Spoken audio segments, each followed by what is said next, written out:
Good morning. I'd like to welcome everyone to today's Board of Curators meeting, including those joining us via live stream. We know Curator Burnsick will be joining us online. As a courtesy to those joining us online, I ask everyone to please bring your mic closer to them when speaking. I would now like to ask Curator Holloway to lead us in the Pledge of Allegiance.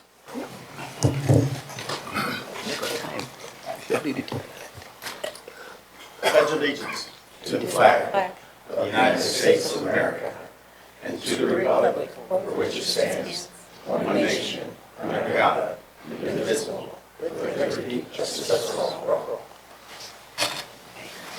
Thank you, Curator Holloway.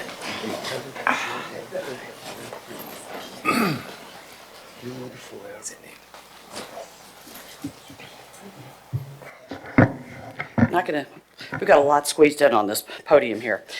Good morning again. Thank you, President Choi and the University of Missouri for hosting us today. It's an honor to chair this board of talented and dedicated volunteers who so effectively serve the University of Missouri system and our state. Our universities have great momentum, which allows us to focus on where we are headed for the future. We will spend this year focusing on the critical elements of our mission, including a focus on healthcare, better define our system's differentiators, and develop solutions for the pressing issues facing us. This fall, the board will discuss its own governance, as well as the proven success of our decision to combine the roles of the UN President and Mizzou Chancellor. That decision has created collaborations, efficiencies, and strategic investments to achieve the mission of the University of Missouri system and our 4 universities. We are looking forward to a very productive year for the University of Missouri system. Let's remember, we are Missouri, and Missouri is us. Today I have the honor, I think we probably need to move the slides. Got it? Okay. Today I have the honor of recognizing our Remington R. Williams Award recipients from Mizzou. As many may remember, Remington, our late student representative to the board, was a true example of servant leadership. He was deeply invested in improving student communities of all 4 universities. He did this while maintaining a stellar academic record, which was incredibly impressive. Each recipient exemplifies the qualities we all admired about Remington and prompted the creation of this award. The award includes $1,000 as well as the medal designed by 2 MU students. The Board of Curators is honored to recognize this year's Remington R. Williams Award recipients from Mizzou. Please come forward. All 4 of you.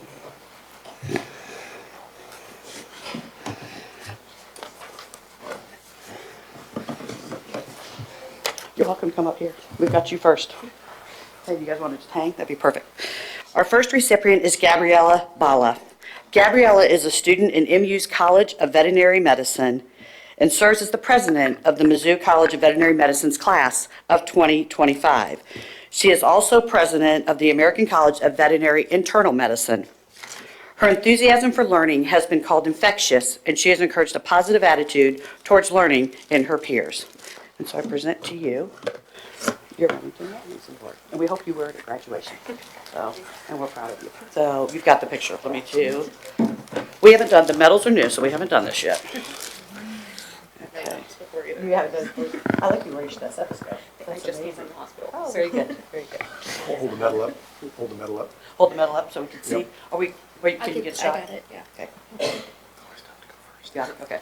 Yep. Let me give you your box.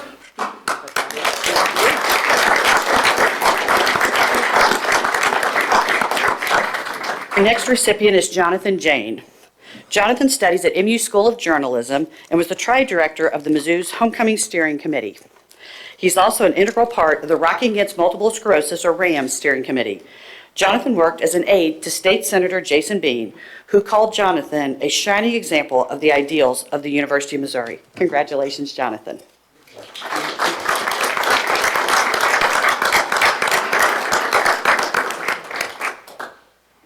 Congrats. Picture in space, we're going to do a group picture. Jonathan. Okay, our third award recipient is Ethan Jolly. Ethan is a student in MU's Trulaske College of Business and a director for Rocking Against Multiple Sclerosis Steering Committee. He's also president of MU's club soccer team, a According to his nomination, Ethan has devoted his college experience to the service of others and mentoring students in sports and academics. Congratulations, Ethan.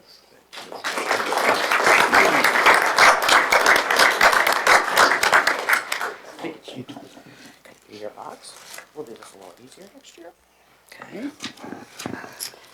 We recognized our fourth recipient last June before we received the medals, so we would like to recognize him again today. Risha Mahindra, please come forward.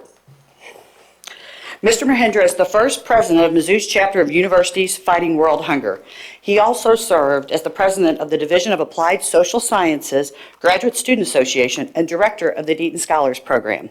It was noted that his leadership style and collaborative spirit set the tone for his colleagues to reach new levels of accomplishments. Congratulations, Risha.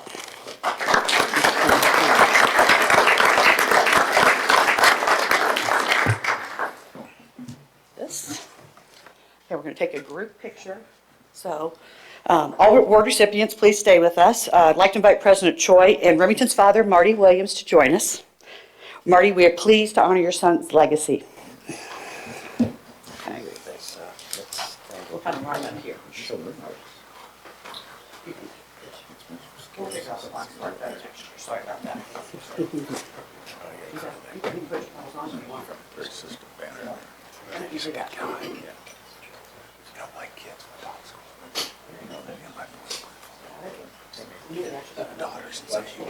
Do you mind centering? In the, this way? Yeah, in the room. Do you mind centering? Yeah. Yeah. Great. Wonderful. Okay. Great. 1, 2, 3. 1, 2, 3. 1, 2, 3. Great. Thank you. Congratulations.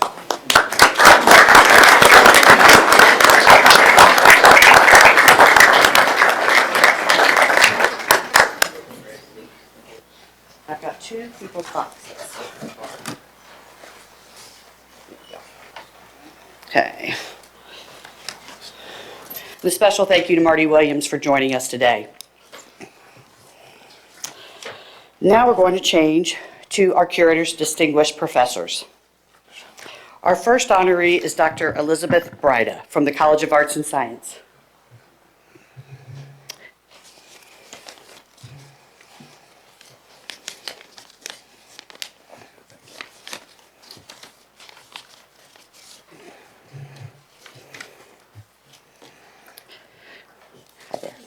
Dr. Brida is professor of veterinary pathobiology whose research uses animal models to examine the impact of human diseases on our bodies.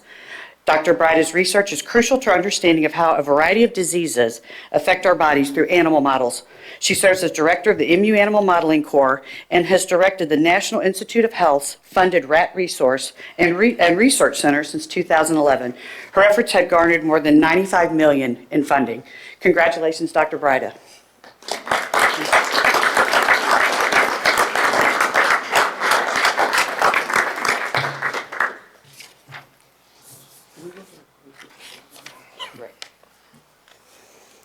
From the College of Engineering, we have Ji Chong Hu. I'm going to start on Dr. Hu as he's walking up here. Dr. Hu is the William Anderson Davidson Professor in the Department of Civil and Environmental Engineering. His research investigates water and wastewater treatment, environmental nanotechnology, and biotechnology, please come, and emerging renewable energy issues. Dr. Hu is an internationally recognized scholar for work on the impact of nanosilver and other nanomaterials on environmental processes and has helped the EPA to develop commercial regulations. His efforts have secured $5.8 million in funding from the National Science Foundation and the Environmental Protection Agency. Congratulations, Dr. Hu.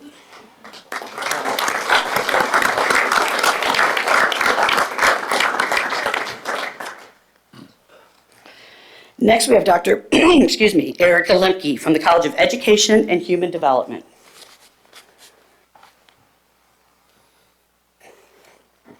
You don't have to rush. We're here for you. Here we go. Yeah. Good to see you. Dr. Lemke is a professor of special education and the Associate Dean of Research in her college. Her research interests include supporting teachers' curriculum development and developing strategies to improve elementary students' literacy and math fluency. She has been granted more than $28 million in funding as either the primary or co-investigator, including research grants from the U.S. Department of Education. Congratulations, Dr. Lemke.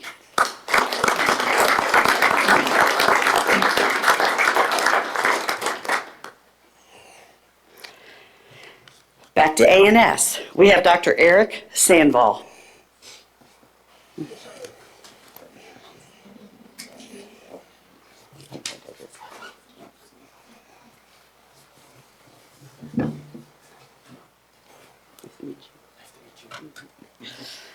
Dr. Sandval is a professor of geological sciences.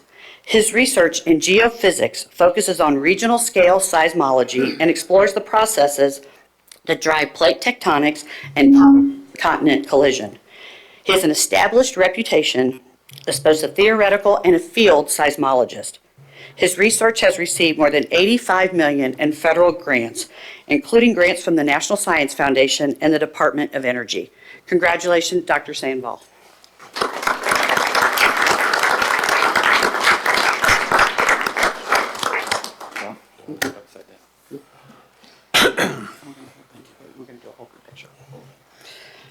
Okay.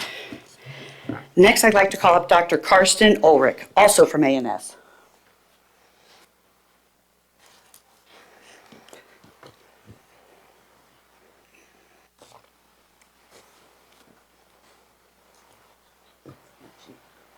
Congratulations. Dr. Ulrich is a professor of physics in the Department of Physics and Astronomy. His research has advanced quantum dynamics and enables a better understanding of quantum memory and dissipation effects in the field.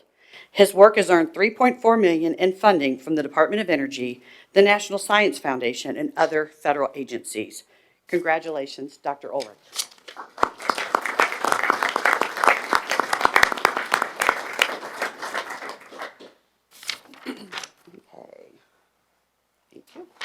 I'd like to recognize Dr. Henry Wan from the College of Engineering.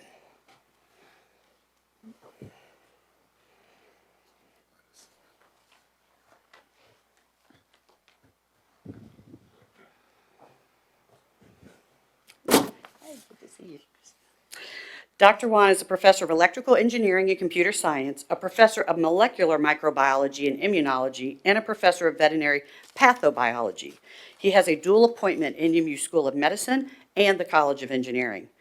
Dr. Wan is an international leader in the studies of influenza A and other pathogenic viruses, and his research evaluates how viruses emerge and spread between humans and animals.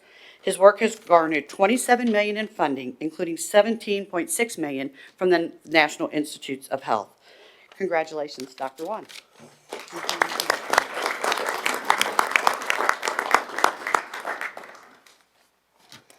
Finally, from the College of Agriculture, Food and Natural Resources, I'd like to recognize Dr. Patrick Westhoff.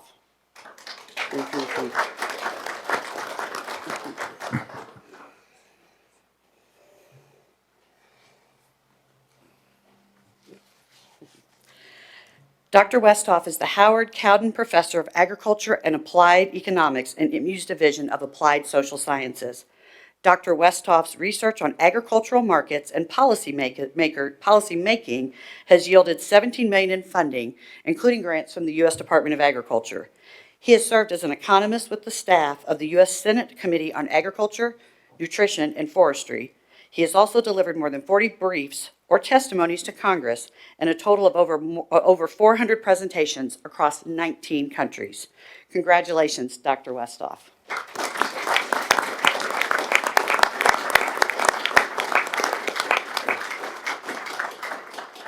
Can I ask the board and all curators, distinguished professors to join us for a group photo with President Choi? If you'd all join us, we'd like to do a picture of our 2023 class of curators, distinguished professors.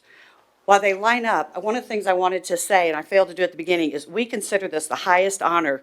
All of you all, please come. Yeah, Mark, I'm sorry. Mark, I left you out. My apologies. So while you all organize, we consider the Curators Distinguished Professor the highest honor that we give as a board to our faculty. It recognizes outstanding research and outstanding teaching. Part of receiving a Curators Distinguished Professor is a stipend that goes towards salary enhancement and ongoing support for research and grant support. Do we got everybody? Okay.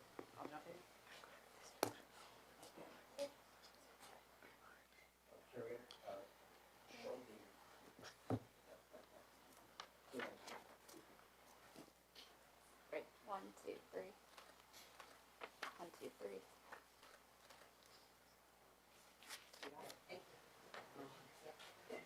Okay. So while they're getting seated, I'm going to tell you about the two Curators Distinguished Professors who are not able to join us today. Thank you so much to each of you. Two professors joining this distinguished group from the College of Engineering is Jinling Chen. Dr. Chen is the William and Nancy Thompson Distinguished Professor in the Department of Electrical Engineering and Computer Science.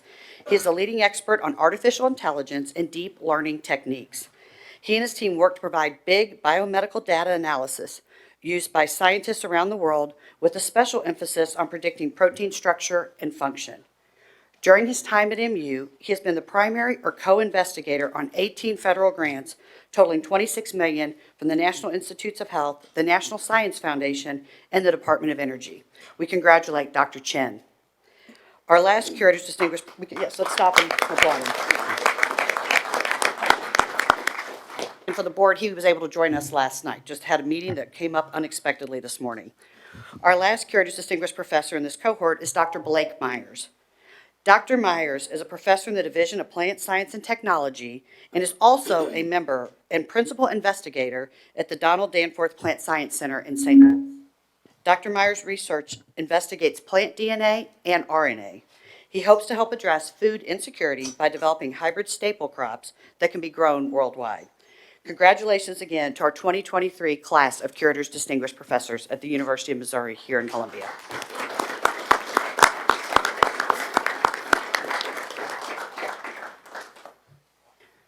Today, I want to share some thoughts about the UM system's commitment to health and healthcare. In April, we will discuss higher education's evolving landscape. How do we adapt and ensure we are a university of the future? How do we demonstrate that we're showing up for Missourians throughout the state every day? This year, our chancellors will share their visions for each university. What does each university already do well? What does each university want to do better? How does each university want to grow? And we want to make sure the board, as fiduciaries, establishes within its own practices a firm foundation and organizational structure that guarantees the university system's long-term sustainability and success.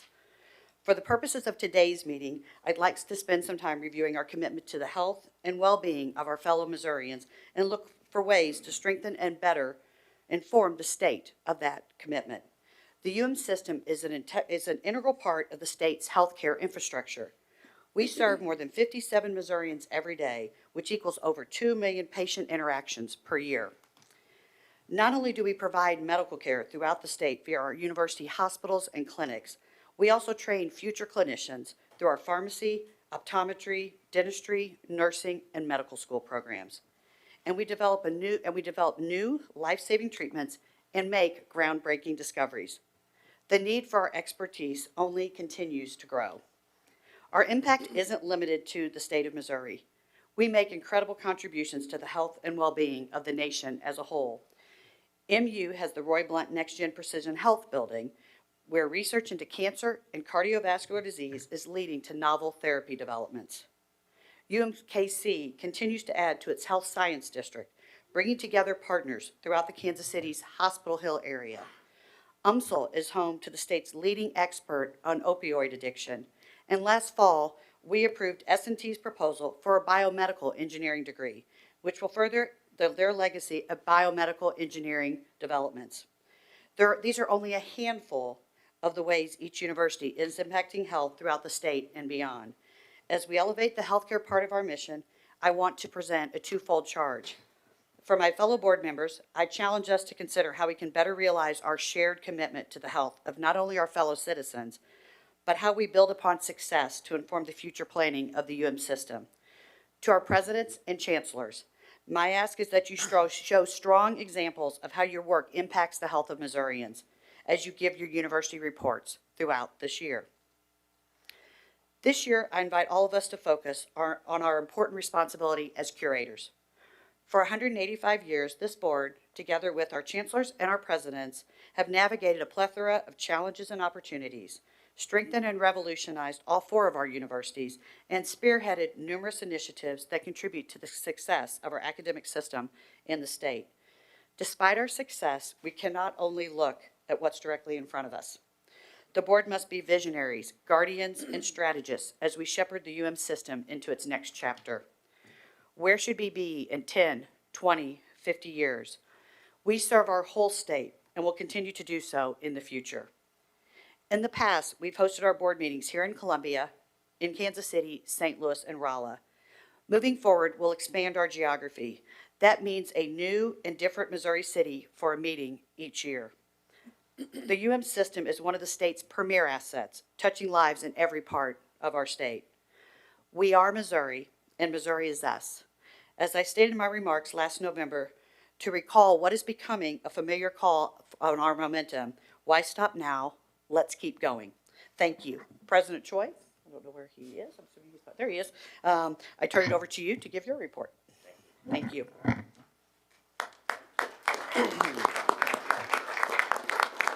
Herr Winokur, thank you very much for those remarks, as well as starting off today by recognizing our outstanding students and our faculty. With my presentation, I'm going to begin by thanking Governor Mike Parson. At the 2024 State of the State address a few weeks ago, Governor Parson announced that there will be a 3% increase in our appropriations, which results in a $503 million to the University of Missouri system. This is yet again another historic high. In addition, the governor's budget recommendations include over $110 million for the ARPA projects for all 4 of our universities, as you see up there. There's a special allotment for Missouri Midwest Critical Minerals Innovation Center at Missouri S&T, which is a collaboration with the U.S. Geological Survey. In addition to that, for the workforce and infrastructure projects, you can see that all 4 of our universities also did very well. We're very pleased with the progress that we made with the budget, but it would not be possible without the governor's leadership, as well as the leadership of both the House and Senate, as well as support from Missourians, all throughout the state. In terms of our admissions update, what I show up there is the freshman application for the last 3 years, and what you see in parentheses are the increases year over year. As you can see, our universities are doing well, despite the demographic shifts that we're seeing not only in the state of Missouri, but throughout the country. Now, it's important to take those applications, but also turn them into yields so that we have acceptances, so we matriculate students that we're going to educate to become the next generation of leaders. And as you can see from here, the 3 universities are shown by UMKC, S&T, and UMSL are showing a year-over-year increase. But at Mizzou, we're seeing a 5% decrease. This is a temporary dip because of changes that were implemented this year compared to last year as it comes to priority housing deadline. And we believe that over the next few weeks, we'll be back in the positive territory, and that Mizzou, our projection for this year is going to be 5,500 students. Last year was around 5,100 students. So at this point, what I'm going to do is I'm going to ask the 3 chancellors to talk about their projections for this year, starting with Chancellor Degani. Good morning. Thank you, President Choi. We are seeing an increase in our deposits. We have a major campaign on yield, as you mentioned, converting acceptance to deposits. As you know, there was a disruption this year due to FAFSA, and we predicted that it was going to take longer than what they were saying. So We had a campaign to reach out to parents, explaining the situation. We prepared our own forms that if they filled up the data and sent it to us, we would get the process started. As a result, we see an increase in our deposits. We are hoping to see an 8 to 10% increase in enrollment starting this fall. Chancellor Agarwal. So we are coming off from last year, the largest class of freshmen in the history of UMKC. We do anticipate a slight increase, maybe up to 1% in freshmen. Transfers will be flat, and then graduate students, domestics are up almost 17% in applications, although the internationals are down. So the FAFSA piece that was just articulated by Chancellor Degani is very real and very true, and that's going to be something that we'll have to handle as we go toward April and May, which is when the federal government is anticipating that things will get streamlined. Chancellor Sobolek? Don't press. Press. Yes, at UMSL, we are seeing, as you can see, an increase in admissions and acceptances, and this is due to us reaching out even beyond St. Louis. We have increases there, but they're coming more from Missouri as well as the surrounding states. We are advertising and seeking our enrollment in a broader range as we grow up as an institution. FAFSA is real, but I do want to indicate the great leadership of Vice Chancellor Reggie Hill as well and his team, who have really been working hard to expand our reach and think much more broadly as a nationally ranked institution. Well, thank you very much, Chancellor Sobolek. And I'd like to ask Vice Chancellor Reggie Hill, Vice Provost Kim Humphrey, Director Chuck May, as well as Vice Chancellor David Spivey. They serve as the enrollment manager leaders at the three universities of UMSL with Mizzou, as well as S&T. May I ask you to stand and be recognized for all of your hard work during this past year? Thank you, thank you. All right, moving on. Recently, we learned that University of Missouri universities have done very well in the online programs as measured by U.S. News and World Report for the most effective online programs. What I listed here are only the top 50 categories, and as you can see, whether it's for business or programs for veterans or engineering, our universities are working well together to provide the programs that are in demand by students, not just in Missouri, but throughout the United States. We're very pleased with these results. Some student success highlights. At UMSL, Lexi Rang is a nursing student, and she became one of the first academic All-American Division II as recognized by the NCAA. At UMKC, School of Pharmacy students Hannah Kempker, Claire Vogel, and Riley Pitts won the Clinical Pharmacy Challenge, which is one of the most prestigious programs in the country. At Missouri S&T, Jacob Ortega led a group of students to participate in Lunar Forge, and the goal was to use aluminum as a fuel source for lunar landings and beyond. At the University of Missouri, we have some very special guests led by Director Ian Chirilla and the MU chess team. If I can ask you to stand and be recognized. They just competed. They just competed in the Pan American Intercollegiate Championship for chess, and they finished #1, which is the most important collegiate chess competition in the world. And our chess team only started about 3 to 4 years ago. So this is a tremendous, tremendous honor for our team. So congratulations. Thank you.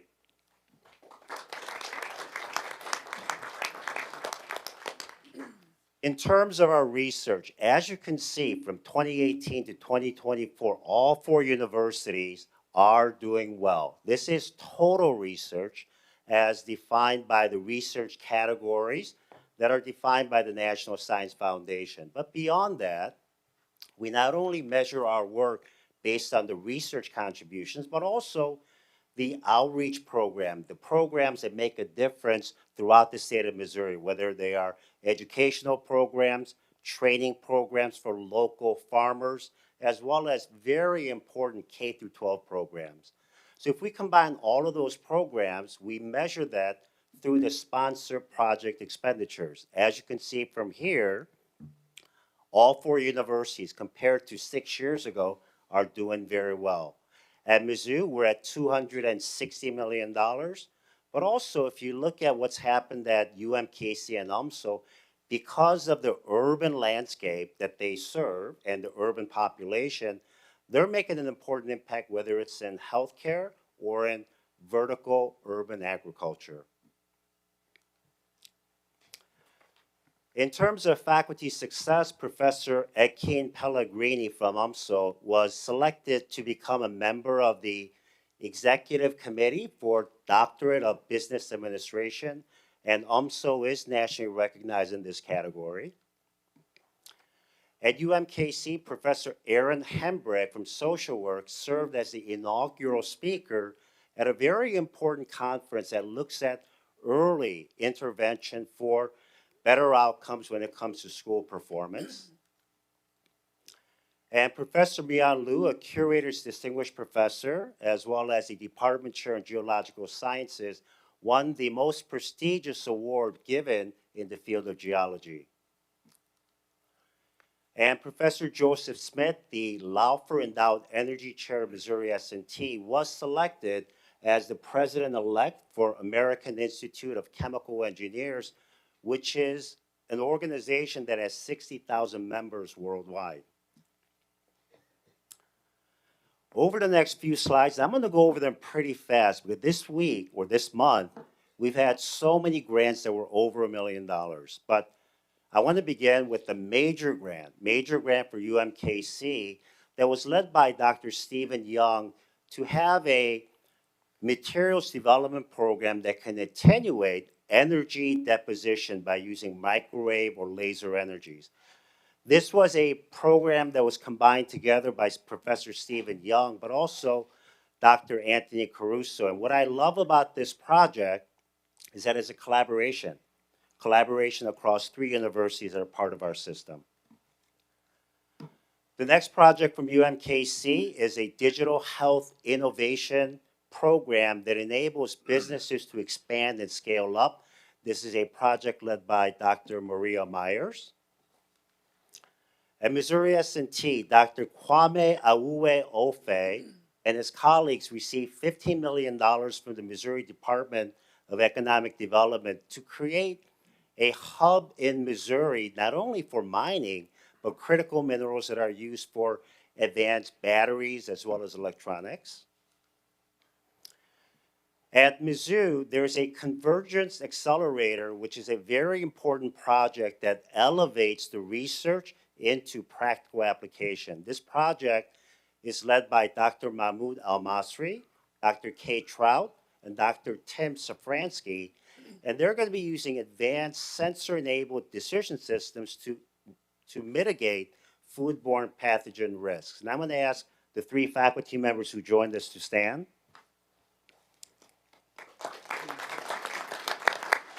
Thank you. Professor Baolin Deng has received $5 million from the EPA to be able to develop new technologies that will involve collaborative water research for both agriculture and transportation in the state. Dr. Chris Lorson and Dr. Monique Lorson received $3 million to develop new therapeutics and theranostics to be able to reduce neurodegenerative disease severity. And I believe Dr. Chris Lorson is here. Dr. Lorson?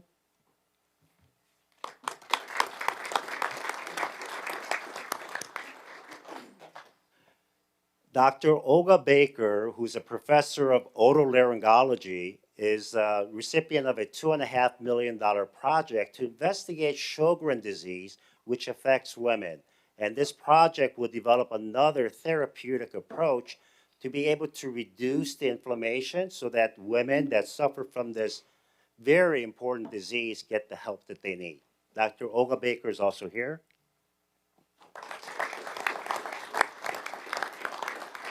And from medical pharmacology and physiology, Dr. Charles Norton, as well as the Curators Distinguished Professor, Dr. Steven Siegel, received about $2 million to be able to deal with a very important disease, which is called ischemia. And I learned that this is an inadequate blood supply to organs that affects patients that have suffered strokes. And Dr. Norton is not here, but we want to thank him and congratulate him for his contribution.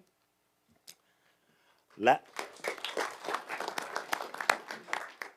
Last but not least, Dr. Susan Reno. And Dr. Reno is here. Dr. Reno is a national leader when it comes to broader impacts. And soon, very soon, there's an embargo project from NSF that we're going to be announcing. But she also recently received this $1.7 million project that will expand and scale what we learn here to other universities that need the support for entrepreneurship and broader impact. So Dr. Reno.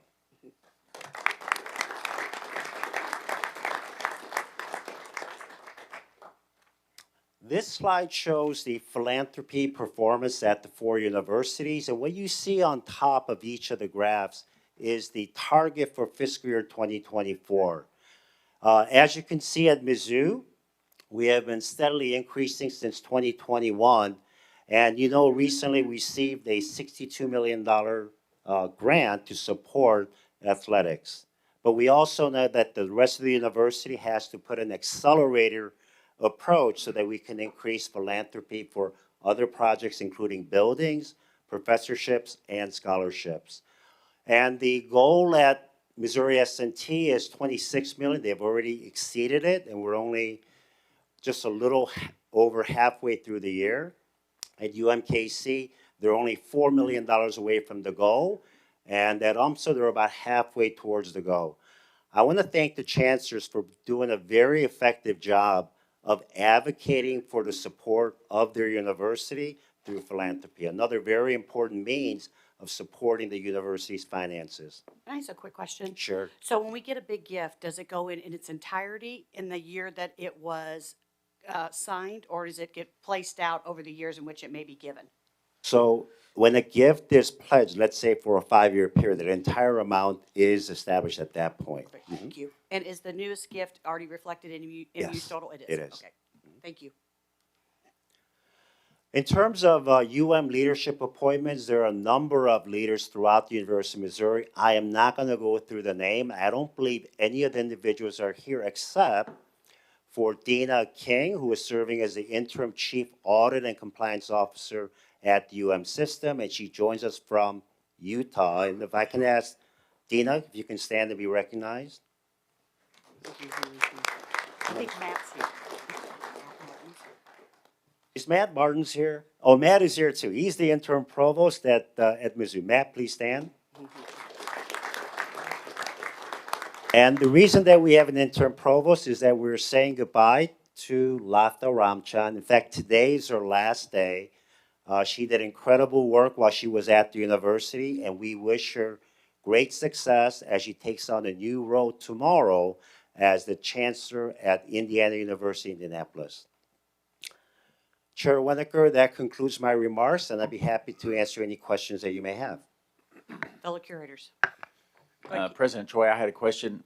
Going back to the online the recognition that we've received, I think that's great. When we talk about enrollment and the numbers that enrolled, are those online students included in the enrollment? I'm going to look at my experts there. And the first-time college students, they are included, but the number of first-time college students that are part of the class is usually very small. Many of our graduate programs have the higher percentages, but they do include them. Okay, thank you. I don't have a question, but just a quick comment. Hearing Curator Winokur go through the curious professors, hearing you go through the other distinguished faculty members, it's really impressive, the research and the accomplishments that we've gathered at this university and in this room. Yes, thank you very much. Other questions? Okay. Thank you. Thank you, President Choi, for your presentation. On behalf of the board, we appreciate the very successful start of this year. I'm not close enough. Thank you. Okay, our first action this morning is to approve the 2024 Board Executive Committee and Standing Committee appointments. Of note, we are adding a Mizzou Intercollegiate Athletics Special Committee. Collegiate athletics are undergoing significant and ongoing changes. At this critical moment in the evolution of key programs and with major planned investments in MU athletics, accountability to the board and the state through this new committee is more important than ever. The charge for this new committee is listed in your meeting materials. Are there any questions from members of the board? If there are no further questions or discussions, may I have a motion and a second from the board to approve the executive committee and standing and special committee appointments for 2024? So moved. Second. We have a motion and a second. All those in favor, please signify by saying aye. Aye. All those opposed, nay. Any abstentions? The motion carries. Next, we have the consent agenda. Are there any questions from the board regarding the consent agenda items? Okay. Hearing none, may I have a motion and a second from the board to approve the consent agenda as presented in your materials? So moved. Second. Okay. I have a motion and a second. Any discussion from the board? Hearing none, all those in favor signify by saying aye. Aye. Aye. All those opposed, nay. Any abstentions? The motion carries. Curator Fry, I now turn it over to you for the Governance, Compensation, and Human Resources Committee meeting. Thank you, Madam Chair. The Governance, Compensation, and Human Resources Committee has one action item today. Our action item is to approve the recommended board standing committee charters for 2024. Per collected rule and regulation 10.050, the committee charters were developed to provide the following. 1, an overall scope of the committee. 2, which university position serves as the executive liaison to the committee. And 3, the responsibility in reviewing and making recommendations on university matters. The charters are to be reviewed by individual committees and executive liaisons annually for possible amendments and then presented to the board.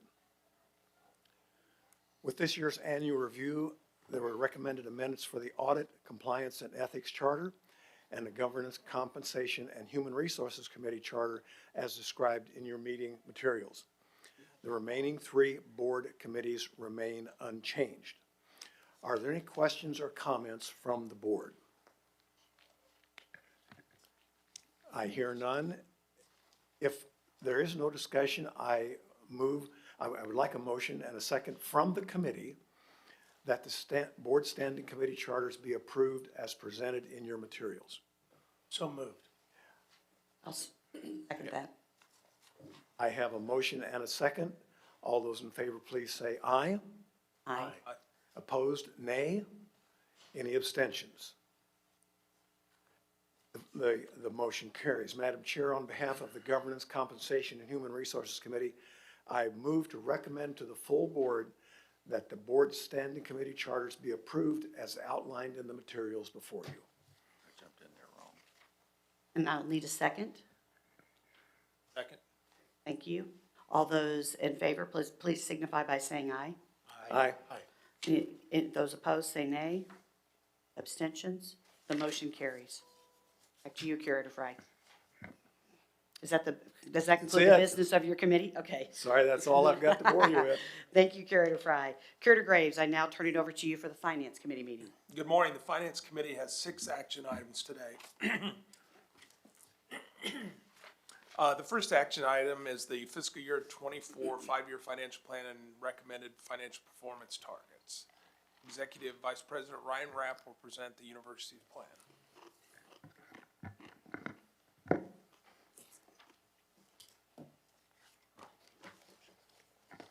Thank you, Curator Graves. This is just an update on our 5-year financial plan and financial performance targets. We do this every February. We update it with the purpose of just assessing where we're at. I think as far as what this process means, it's defined in the CRRs.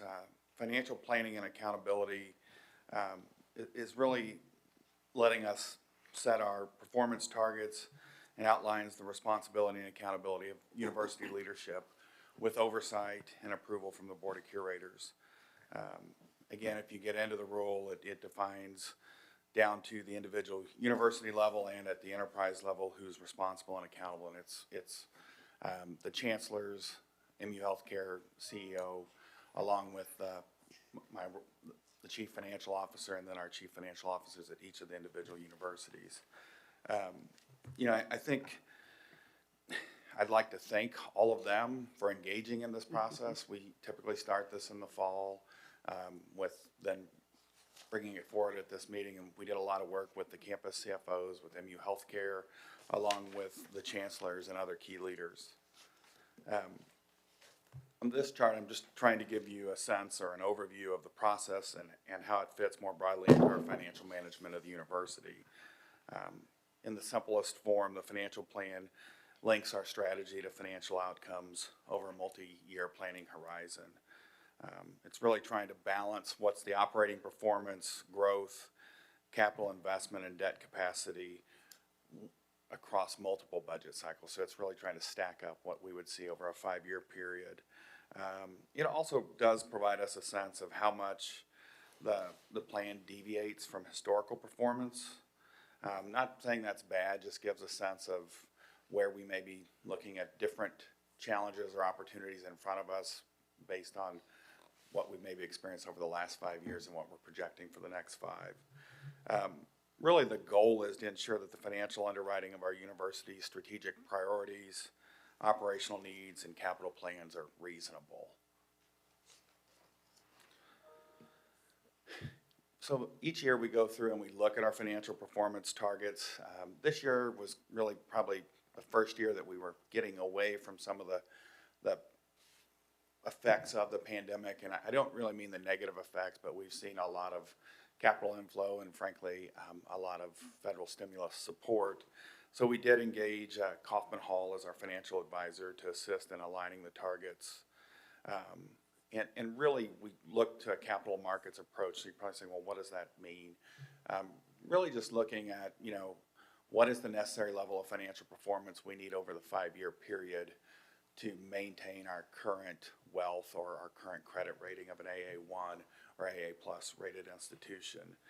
The chart provides the targets by the individual universities. There's a table 2 in your materials that then shows how our consolidated performance is projected to perform by year to target. Again, our goal isn't always to be right at target in any given year, but over the 5-year period, as we look at everything but the operating margin and we look at those balance sheet metrics, our goal is to make sure that we will end at or above target. I think overall this plan represents a stable operating environment for our 4 universities, with though enrollment being the biggest challenge or most important part of the plan. If enrollment plans, and it's detailed in the report, aren't achieved for the 4 universities, we will need to adjust the operating expense base or not move forward with some of the plans for investment that are highlighted. The healthcare industry, as we think about that, it continues to experience some financial headwinds, and we haven't been immune from this. But I do think it shows that they are positioned to start to turn around and look to continue to achieve positive operating margins and really improve over the 5-year planning cycle. I think healthcare, we've had a period of significant investment over the last couple of years, and really will be focused on executing against that and improving our financial performance over the 5-year period. I know they're focused on growth, but also operational efficiency, productivity, and capital prioritization. And I think the other thing that's in this plan is there's a lot of capital spend in this plan. While we've been appropriated a lot of money, a lot of that spending hasn't occurred, so it's reflecting a lot of the federal funding and state funding we received for capital projects. We did build the plan on the assumption that inflation would stabilize over the next 4 years. If that were to change, I think we'd have to make some adjustments to the plan to keep pace with that. On a consolidated basis, if you look at this chart, this is showing the operating margin and then also our balance sheet targets where they're planned to end. You can see that by the end of the period, we'll be at or above target. In your materials, there is more detail at the individual university level showing how this compares to historical performance. And you can see here from FY19 where we're showing what the historical performance has been along with our performance that we're projecting in the financial plan. With all of that, though, I would say planning is critical, but the key is then for us to execute against that plan. And, you know, as we think about how do we do that, you really can't pick any one of these. I think we have to stay focused on all of those. And when we talk about academic excellence, we are really talking about what does productivity look like and continuing to improve upon that. Revenue enhancement is looking at where do we have opportunities to grow revenue. Operational excellence is continuing to focus on cost controls, cost containment, and then resource utilization is how do we prioritize where we're making investments. As far as our next steps, I would say we'll bring forward a budget update. We'll do a debt update and capital plan update in the April meeting. In May, we bring forward our tuition and fee proposals, and then we bring forward the budget for approval at the June meeting. You know, I think though beyond the next steps, as I step back and reflect on the financial plan, and I think some of the things you've heard from the president, Chair Winokur today, I do think the University of Missouri is well positioned to lead higher education in the state over the next 5 years. You know, and I think the key for us is just continuing to keep our eye on the ball and execute against the plans that are presented. With that, I'm happy to take any questions. Okay, I got a couple of questions and I'll open it up. On the last chart, you notice that we'll be reviewing tuition and fees in May. And I know that we just implemented differential and plateau tuition, got rid of some supplemental fees. In advance of that May meeting, would it be possible to conduct an analysis of how our remaining required fees compare to SEC, Big 10, Big 12 universities? And I would be particularly interested in understanding what others are doing in terms of facility, IT, rec center, and athletic fees, and how we compare. Yeah, we can certainly make sure that we prepare those materials in advance of the May meeting and bring that to the April meeting to share with the board. All right. And the second thing, I'm supportive of the plan and I believe the targets are reasonable, and we've discussed this before. We've had record investments, and we've seen in our operating budget and our capital projects from the government, and that's not going to continue from the state and federal government. It'll be critical for healthcare to continue to turn around, and that each university control its costs relative to their enrollments. Wouldn't you agree with that? Yeah, I would agree with that. And I think if you go into the materials, you can see where we've outlined that. We tried to define for each of the 4 universities how much of the plan is underwritten by enrollment growth. And if that enrollment growth isn't achieved, what adjustments we would have to make. So I think, you know, for the 4 universities, enrollment will be critical. And then for healthcare, I think it is just, you know, we're starting to see that turnaround, but we just need to continue to make progress on that. You know, I think we would like to see sort of an ongoing scorecard. We have some big capital projects going on right now with big fundraising goals, and CEI, the health district in Kansas City, and the Memorial Stadium project. Some of those we're going to talk about over the coming months. I think we as a board would like to see a sort of an ongoing scorecard of how we're reaching those objectives for our fundraising. Sure, we can do that. Okay, other questions from other members of the committee or the board? All right, if there's no further discussion, may I have a motion and second from the committee to approve the financial performance targets for the University of Missouri, University of Missouri-Columbia, University of Missouri-Kansas City, Missouri University of Science and Technology, and University of Missouri-St. Louis? So moved. We have a motion. Do we have a second? Okay, Bob Blitz is the second. We have a motion. We have a second. All those in the committee in favor signify by saying aye. Aye. Aye. All those opposed, nay. All right, any abstentions? Madam Chair, on behalf of the Finance Committee, I move to recommend to the full board the financial performance targets for the 4 universities and the MU healthcare system be approved as outlined in the materials before you. Thank you, Curator Graves. A motion is made to approve the fiscal year '24 five-year financial plan and financial performance targets for the system. Do I have a second from the board? Second. We have a motion and a second. Thank you, Curator Williams. Any further discussion? If none, all those in favor, please signify by saying aye. Aye. All those opposed, nay. Any abstentions? Motion carries. Back to you. All right, second item, Executive Vice President Rapp will present the UMKC project reapproval for the architect and engineer hire at UMKC Health Services, or Sciences. Thank you, Curator Graves. The request before the board today is that we be allowed to amend the architect and engineering hiring for the new healthcare and innovation delivery building. When we presented the project, originally we were contemplating perhaps adding 2 additional floors for University Health to occupy that space. Today, we're only requesting approval of the design fee from the board at this time, so we're not requesting approval to actually build out the 2 additional floors, but that the architect be able to go ahead and design those, and that would be a cost of $1.8 million. You know, I think there's still work to do on the lease arrangement and in securing the funding, and if we weren't able to come to terms with University Health, the building would proceed with the original proposed 5 stories, but I think this puts UMKC and us in a position to at least evaluate that, and I'm happy to answer any questions. Any questions? I have one. What's the timeline for that conversation decision? When will we see you all back for the next round of approval? We would either bring that back to the April or June meeting for Okay. approval. Any other questions? If there's no further discussion, may I have a motion second from the committee to reapprove the architect and engineer hire for Health Sciences UMKC? So moved. Second. All right, we have a motion and a second. All those in favor on the committee signify by saying aye. Aye. Aye. All those opposed signify by nay. Any abstentions? Madam Chair, on behalf of the Finance Committee, we move to recommend that the architect and engineer hire project reapproval for the UMKC Health Sciences as outlined in the materials for this meeting be approved. Thank you.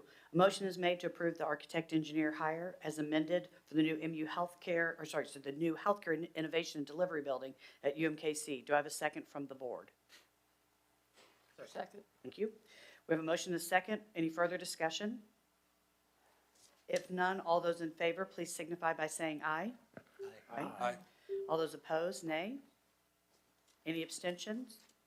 Motion carries. Curator Graves? All right, third item, Executive Vice President Rapp will present the utilities and enabling project for the Synergy for Energy Innovation at MU. Thank you. Today, what we're requesting is project approval for an enabling project to support the Center for Energy Innovation, along with some of the other surrounding facilities. This is critical to allow us to move forward with the project. The amount we're seeking is up to $8 million. It's really the enabling utility equipment. It's anticipated to include switch gears, generators, automatic transfer switches, and medium voltage transformers.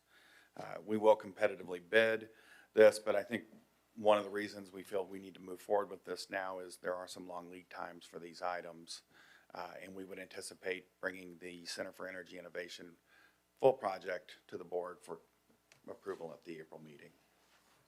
All right, so just to clarify, the board has not yet approved the Synergy for Energy Innovation project, but this is an equipment approval that is necessary to stay on timetable. On schedule, yes. So it's just, we view it as an enabling project, but it does not represent approval for the Center for Energy Innovation. All right, any questions from the board or the committee? So this is due to the lead time to get this equipment available to us? Yeah, and it will not only support the Center for Energy Innovation, it will support some of the surrounding buildings as well. Any other questions? If there's no further discussion, may I have a motion second from the committee to approve the enabling project for the Center for Energy Innovation, University of Missouri Columbia campus as outlined in the materials? So moved. Second. All right, we have a motion and a second. All those in favor on the committee signify by saying aye. Aye. All those opposed? Any abstentions? Madam Chair, on behalf of the Finance Committee, we move to recommend to the full board that the Utilities Enabling Project for the Center for Energy Innovation, University of Missouri Columbia campus as outlined in the materials for this meeting be approved. Thank you. A motion is made to approve the Enabling Utilities Project approval for the Center for Energy Innovation at MU. Do I have a second from the board? Second. Thank you. We have a motion and a second. Any further discussion? Hearing none, all those in favor, please signify by saying aye. Aye. Opposed, nay. Any abstentions? Motion carries. Curator Graves. Circling back to that project real quick, Ryan, I did have a question. In November, it was reported that we'd raised $6.3 million for the project. Are there any updates on where we currently stand on the fundraising on that project? Yeah, so I think we've maintained the commitments we currently have, and then we have approximately 40 million in proposals out right now. So I'm certain that we'll have updates, and to your point, we're gonna work on tracking that for the board. But we'll have some, I suspect that number will be significantly higher before we come forward in April. Okay, item number 4, Vice President Rapp will present the MU project approval for the Meat Sciences Lab. Yeah. Yes, thank you, Curator Graves. So this project was appropriated to us through the State Department of Agriculture in last year's budget. It's a $25 million project. You know, as part of our land grant status, I think it's important that we provide high-quality animal science programs that includes the ability to process meat animals to support teaching, research, and outreach. Our College of Agriculture, Food, and Natural Resources does currently have a meat processing facility, but it is outdated. You know, I think in 2012 there was a concept developed to replace it. So here we are today, finally with a project to move forward with the renewed interest and support from the state, along with the team at MU and many of our stakeholders in the agricultural community. It has been re-envisioned and it is now funded. It will be a critical part of our educational mission and be located on campus. The timeline for completion is construction we would anticipate would be completed in March of 2026. But I'm happy to answer any questions. All right, well, I want to comment on how exciting this project is for the university and for the ag community. We appreciate the funding mechanism and the department and the partnership with the Department of Agriculture on both this project and the vet diagnostic lab. I attended an education event at the old abattoir we have on campus now a few years ago personally, and I think it's well overdue, and I'm glad that the state has provided the funding for it. So, any other questions? I would just add a thank you to Governor Parson for allowing us to have this project, and certainly to Director of Agriculture Chris Chen for being a good partner and helping us figure out a way to finally deliver on a long overdue project. Anybody else? If there's no further discussion, may I have a motion second from the committee to approve the Meat Science Lab for the University of Missouri-Columbia campus as outlined in the materials for this meeting? So moved. Second. All right, we have a motion and a second. All those in favor on the committee signify by saying aye. Aye.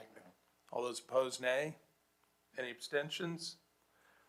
Madam Chairman, on behalf of the Finance Committee, we move to recommend to the full board that the Meat Science Lab project for the University of Missouri-Columbia campus as outlined in the materials for the meeting be approved. A motion is made to approve the project for the Meat Science Education and Training Laboratory at MU. Do I have a second from the board? Second. Thank you. We have a motion and a second. Any further discussion?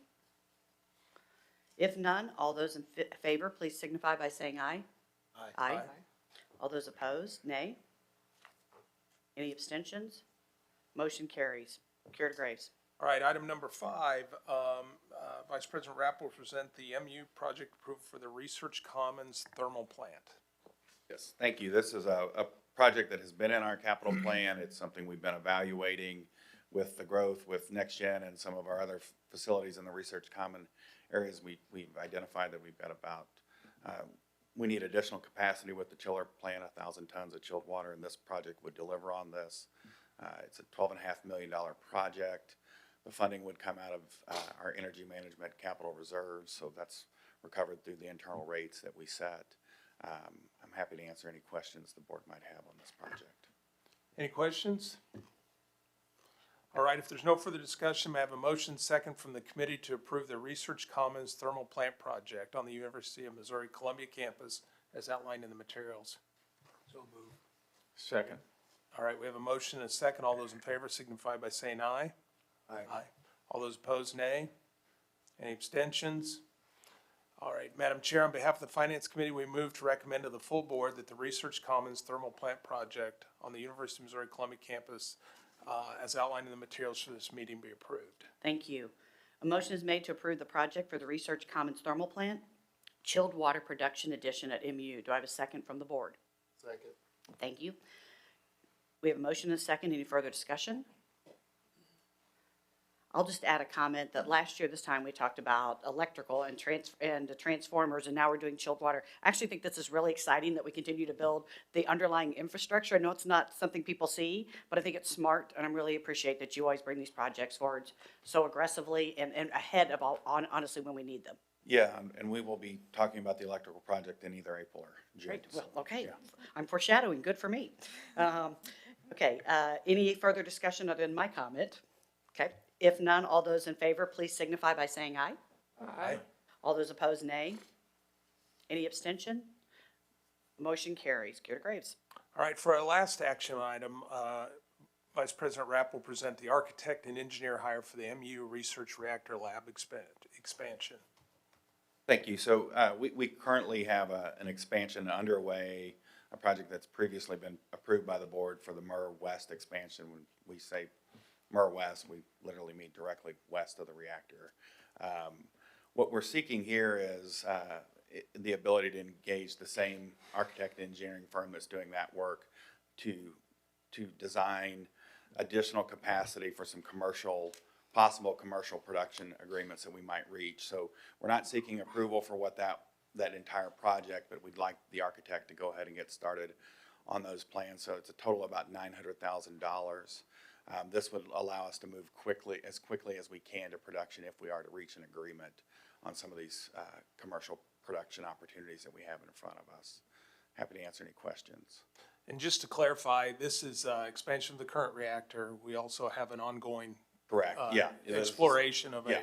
This another is reactor. really looking at how we would add additional hot cell capacity at the current site. All right. Any other discussion or questions? Right. If there's no further discussion, I have a motion, a second from the committee to approve the architect and engineer hire for MU Research Reactor Lab expansion at the University of Missouri Columbia campus. So moved. Second. All right. We have a motion, a second. All those in favor on the committee signify by saying aye. Aye. Aye. All those opposed, nay. Abstentions? Madam Chair, on behalf of the Finance Committee, we move to recommend to the full board that the architect and engineer hire for MU Research Reactor Lab expansion at the University of Missouri Columbia campus, as outlined in the materials for this meeting, be approved. Thank you. A motion is made to approve the architect engineer hire for the MU Research Reactor Lab expansion. Do I have a second from the board? Second. Okay. We have a motion and a second. Any further discussion? If none, all those in favor, please signify by saying aye. Aye. All those opposed, nay. Any abstentions? Almost wonder why we ask, right? But we're all in favor of all these great projects. Motion carries. Madam Chair, this concludes the business of the Finance Committee, 6 minutes ahead of our schedule. Well done, well done. And with having to say a lot of redundancy, so thank you. Thank you, Curator Graves. Curator Singfield, I now turn it over to you for the Academic, Student Affairs, Research, and Economic Development Committee meeting. Okay, this morning the committee has one information item, the Intercollegiate Athletics Annual Report from MU, and 6 action items: approval of a new UMSL strategic plan, approval of revisions to the UMKC strategic plan, approval of revisions to UMKC's PhD programs, approval of a new degree program proposal, a request to extend the test optional admissions pilot for an additional year at MU, S&T, and UMSL, and a resolution for executive session. Okay, so we will begin with the athletic report. MU Athletic Director Desiree Reed-Francois has joined us this morning to walk us through Mizzou's athletic programs and answer board members' questions. Desiree, you may begin. Thank you, ma'am. Good morning. It's great to see you all. Thank you. So this report was prepared in compliance with the collective rules, specifically 270.060, We have 9 prescribed items on this, included in this report. 2 years ago, or a year and a half ago, we presented to you our strategic plan. We are now in year 2 and very proud of the progress that we have been making. As articulated in the report, we sponsor these 20 sports and are making progress in each and every one. Our athletic participation in 2022 for 2023, again, this report is for fiscal year 23. We have 556 student athletes in all 20 of our sports, including both scholarship and walk-on student athletes. Now, our academic progress rate, you will see a lot of acronyms in this report, but this is our APR, and the NCAA has a threshold of 930. Every team is above 930, specifically from 968 to we have several teams that have a perfect 1,000. This APR, and you have to be above 930 to avoid any penalties. This takes into effect both retention and then academic eligibility. So we're proud of the progress that our student athletes are making in the classroom. Now, our federal graduation rate, yes, sir. What's a penalty look like? Yeah, great question. Scholarship reduction is what the first level of penalty would be a written reprimand, and then you would submit a plan to the NCAA on how you're going to go. You're going to increase your academic progress rate. The second level, you could get into scholarship reductions, and then the most serious penalty would be a non-participation in NCAA championships. Would that be per sport that was not meeting the requirement? Yes, sir. Thank you. No problem. So this is where the massive acronyms come in. So the federal graduation rate is 65%. Now the NCAA has something called the graduation success rate, and then we have our IPEDS rate. Now the graduation success rate, that does not include students that have transferred out of Missouri. That is also a 4-year rate as opposed to the graduation rate, which is a 6-year rate. Now, there's also the IPEDS rate, which includes transfers. So the big high-level summary is academically, as you can see, from 2020 to 2023, our 4-year average graduation success rate has been above 85%. Our IPEDS rate has been about in the 60s, and then we've now seen our 4-year federal IPEDS rate. That is our all students compared to our student athletes. But as you can also see, the federal graduation rate was the 65%, but for Mizzou, our GSR, which is the 4-year, was 87%. We also broke down our graduation success rate by sport, and we have seen from baseball at 72%, which is in alignment with national standards, to our basketball at 88%. Our highs being our golf, our gymnasts, our women's basketball team, our women's tennis team all have perfect 1,000s. Okay, our revenue. We are really I'm going to give a little bit of context if you would permit me. Our goal is to grow our revenue to be between $150 million and $160 million within the next 5 years. That would get us to the median within the conference. Now, to do that, do I have a pointer on this? Oh, oops, I apologize. Okay, I guess I don't have a pointer. I was about to go a very law professor on you, and that wouldn't have been very attractive. So, okay, if you look at the top 5 revenue drivers. You'll see that broadcast, TV, radio, internet rights at roughly 26% of our overall revenue pie. Then you'll see the NCAA conference distributions. That 37% is a fixed number. So that is our conference. That's what our conference distributes to us. So that number, when you're looking to grow your revenue, while our conference revenue continues to grow, that will grow, the rest of our conference will receive the same amount. And we can't really, it's fixed, right? So where we can make significant growth is you look at our ticket sales, our contributions, and our direct institutional support. When we first got here, we went and we pulled Mizzou's ticket sales and contributions since the time that we entered the SEC. And so what we did, when we look at it, and I really should have brought my reading glasses, but we saw an opportunity for some growth, specifically in the ticket sales and then in philanthropy, but to a lesser extent. But ticket sales went down 3%. The following year, they went down 18%. They went down 6%. Then they went down another 2%. Then they went down another 8%, another 1%. The downward trajectory every single year in our ticket sales was significant. That's a huge opportunity for us to grow. So we made that a point of emphasis, as well as our philanthropy.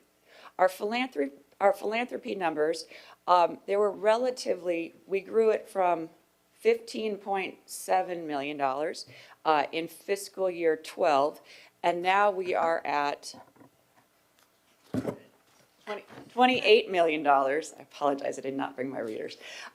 And so we're continuing to grow that. And as we'll talk about a little later, that's been a high priority for us, and we're proud of the progress. Can I just make a clarification? Yes, So ma'am. the ticket numbers, what was the starting year on that?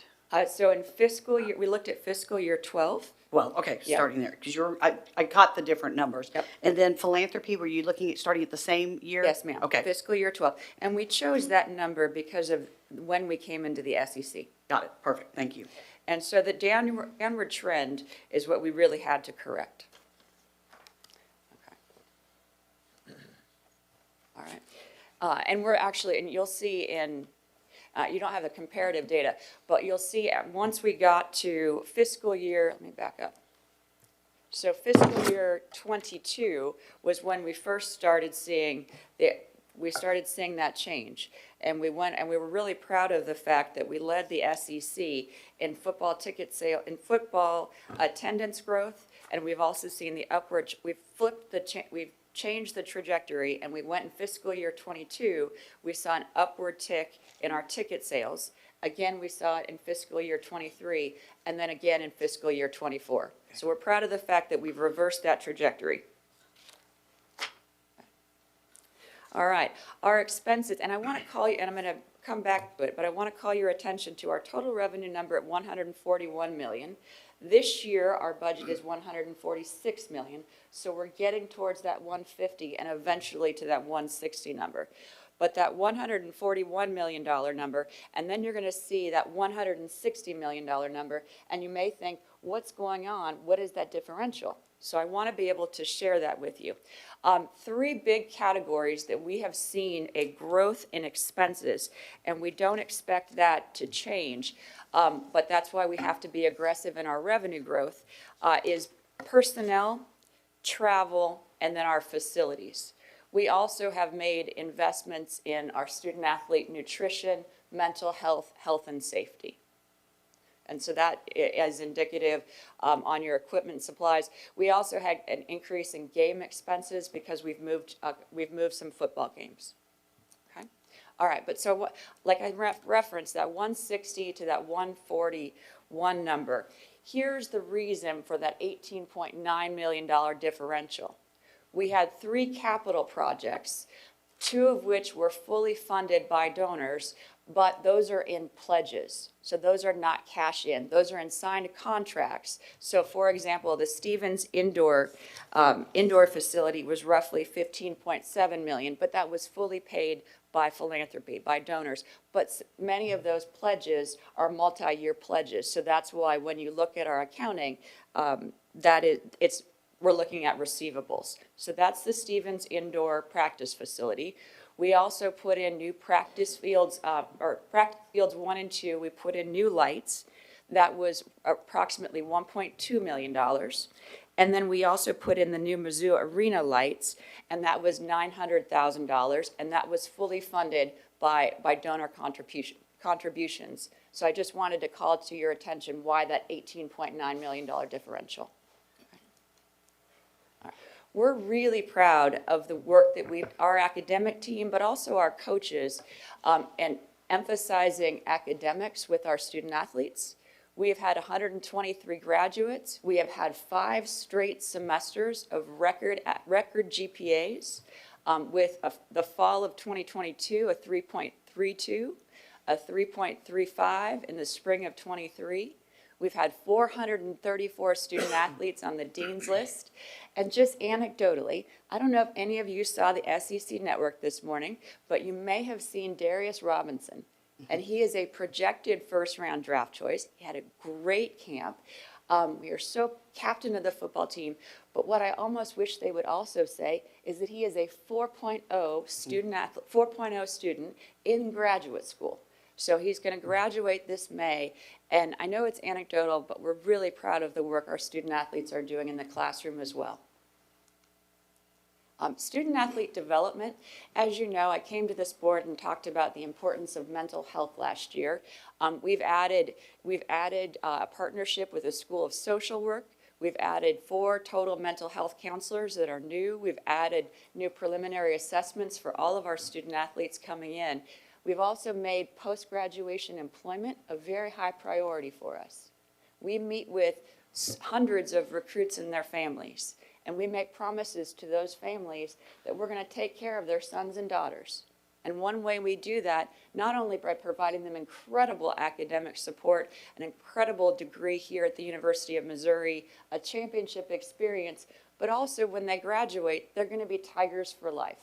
And we're very proud of the fact that 100% of our student athletes that graduated have a full-time job or are in graduate school or are playing professional sports.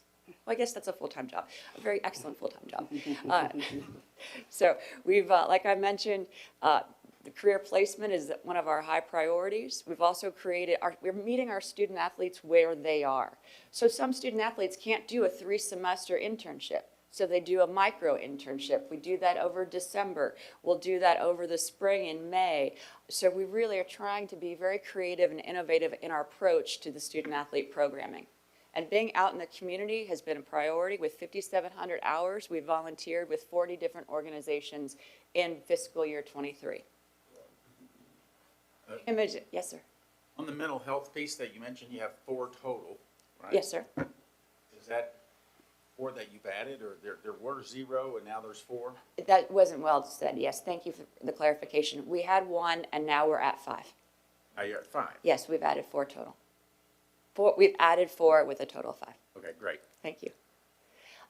Name, image, and likeness. We know it's an ever-changing world. We've been creative and innovative and worked very collaboratively with Mark Mangini's office and appreciative of the incredible partnership with our state, with our legislature, with Governor Parsons and Representative Curtis Gregory.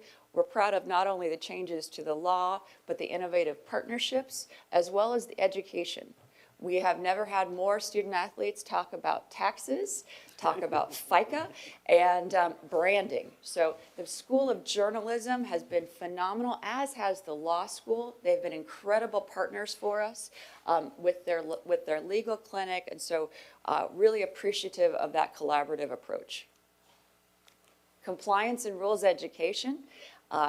We have, under Will Cava's leadership, we've done about 1,100 proactive compliance touch points to make very meaningful education a reality. We recognize the rules are always changing, and we want people to understand and really work within the rules so that we can make sure that we are compliant with the letter and spirit. Outreach and engagement, like I mentioned, growing ticket sales was a very high priority. But we had to get out to people. And when we first got here, we started a caravan, a come home tour. We went to 26 stops from Memphis, Missouri to West Plains to Kansas City. We went down to the Boot Heel, went to the Cape, and it has been wonderful to get out to our states and really invite people to come in. We know that if we have a robust athletic department, it can galvanize our state, and we're really proud of the efforts that we've made in this space. Specifically in attendance, we are up, our student attendance is up 121% across all of our sports. Like I mentioned, football led the conference for 2 straight years in fiscal year 23 and fiscal year 24 in attendance growth. Men's basketball led the country in attendance growth at 63%.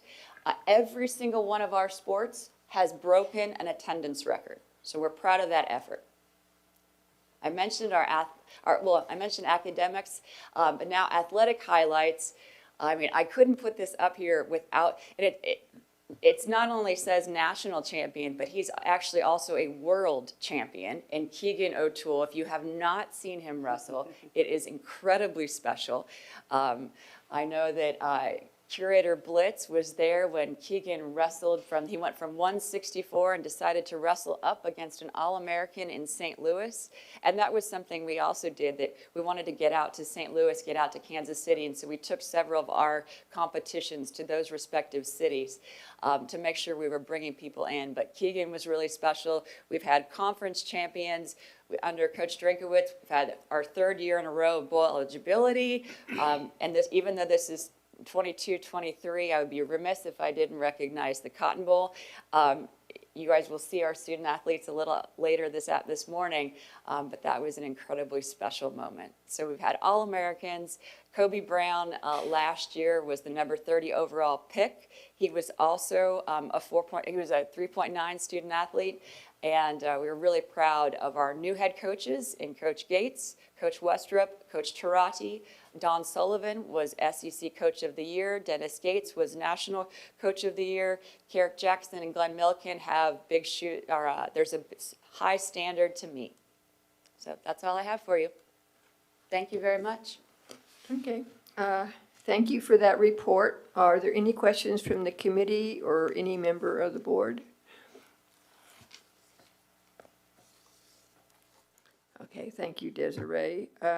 Our first action item is a proposal to update the University of Missouri St. Louis strategic plan. Dr. Stephen Beberich, Provost and Vice Chancellor of Academic Affairs at UMSL, is here to provide a brief presentation and answer any questions. Dr. Beberich, you may begin. Thank you, Curator Singfield. Members of the board, it is my pleasure to present University of Missouri St. Louis Strategic Plan for 2023 through 2028. We're calling this strategic plan a refresh because the foundation of this plan remains unchanged from our current strategic plan. For example, our mission statement to transform lives in St. Louis as a public urban research institution has not changed. UMSL's vision statement to be a beacon of hope, a force for good, and a leader in the pursuit of education, excellence, impactful research, and community service has not changed.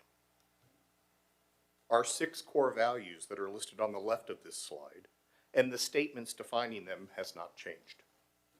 Over the next 5 years, we will achieve our mission, vision, and core values by accomplishing the 6 objectives shown on the right. Importantly, these objectives align with the UM System Compacts of Excellence. In the next 10 minutes, I'd like to share each of these objectives with you, provide a few examples of actions and metrics we have set in this plan, and show how we are continuing the efforts we started in 2018. The first objective focuses on student success through elevating recruitment and retention. It recognizes that as a metropolitan research university, we serve a variety of students here at UMSL, from first-time college students, an area of growth for us, to transfer students, and last but not least, adult learners both at the undergraduate and graduate level. UMSL is committed to student success for every student, and thus in this strategic plan, we must meet the changing needs of this diverse student population. Our freshman to sophomore retention numbers for undergraduate, first time in college, and transfer students shown on the right demonstrate that while we met our goal of over 80% retention in 2019, UMSL slipped slightly below those numbers post-pandemic. In this strategic plan, we are already working to develop a customized enrollment and recruitment playbook in collaboration with the National Institute of Student Success at Georgia State. This will be a key action to improve on several student success metrics. We intend to employ data on enrollment and recruitment to assess all our student success efforts. This playbook will lead to new actions over the next 5 years. You see several metrics we will track in this objective to assess if these actions are truly elevating recruitment and retention. Additionally, plans are underway to lay the foundation to increase our international population.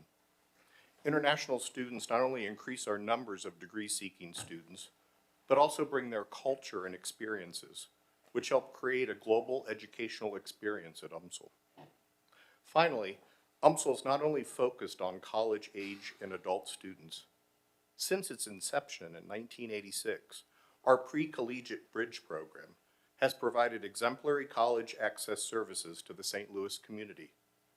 Graduates of the program boast a 100% college going rate, meaning they complete high school and successfully transition to post-secondary education. UMSL intends to continue and grow these efforts. The COVID-19 pandemic, the fact that people are living and working longer, and technological changes like artificial intelligence all point to the need for higher education to be responsive to how we educate the future workforce. This second objective seeks to ensure we can deliver that education. During our past strategic plan, we have aligned our efforts with the St. Louis 2030 jobs plan shown on the right. We've built an online MS in FinTech, an undergraduate certificate in geospatial as part of our educational partnership agreement with the National Geospatial Intelligence Agency. And we're exploring ways to support indoor agriculture in St. Louis. We will continue to align and invest in our educational offerings in the 5 clusters shown at the bottom. Lastly, we've launched an entrepreneurship degree and an Entrepreneurship and Innovation Center, EIC, that provides UMSL students with an education and experiences needed to start their own companies, as well as supports local startup companies. As we look to the future, we will continue to develop new academic programming and credentials that meet market needs and look to better connect our students with their chosen fields.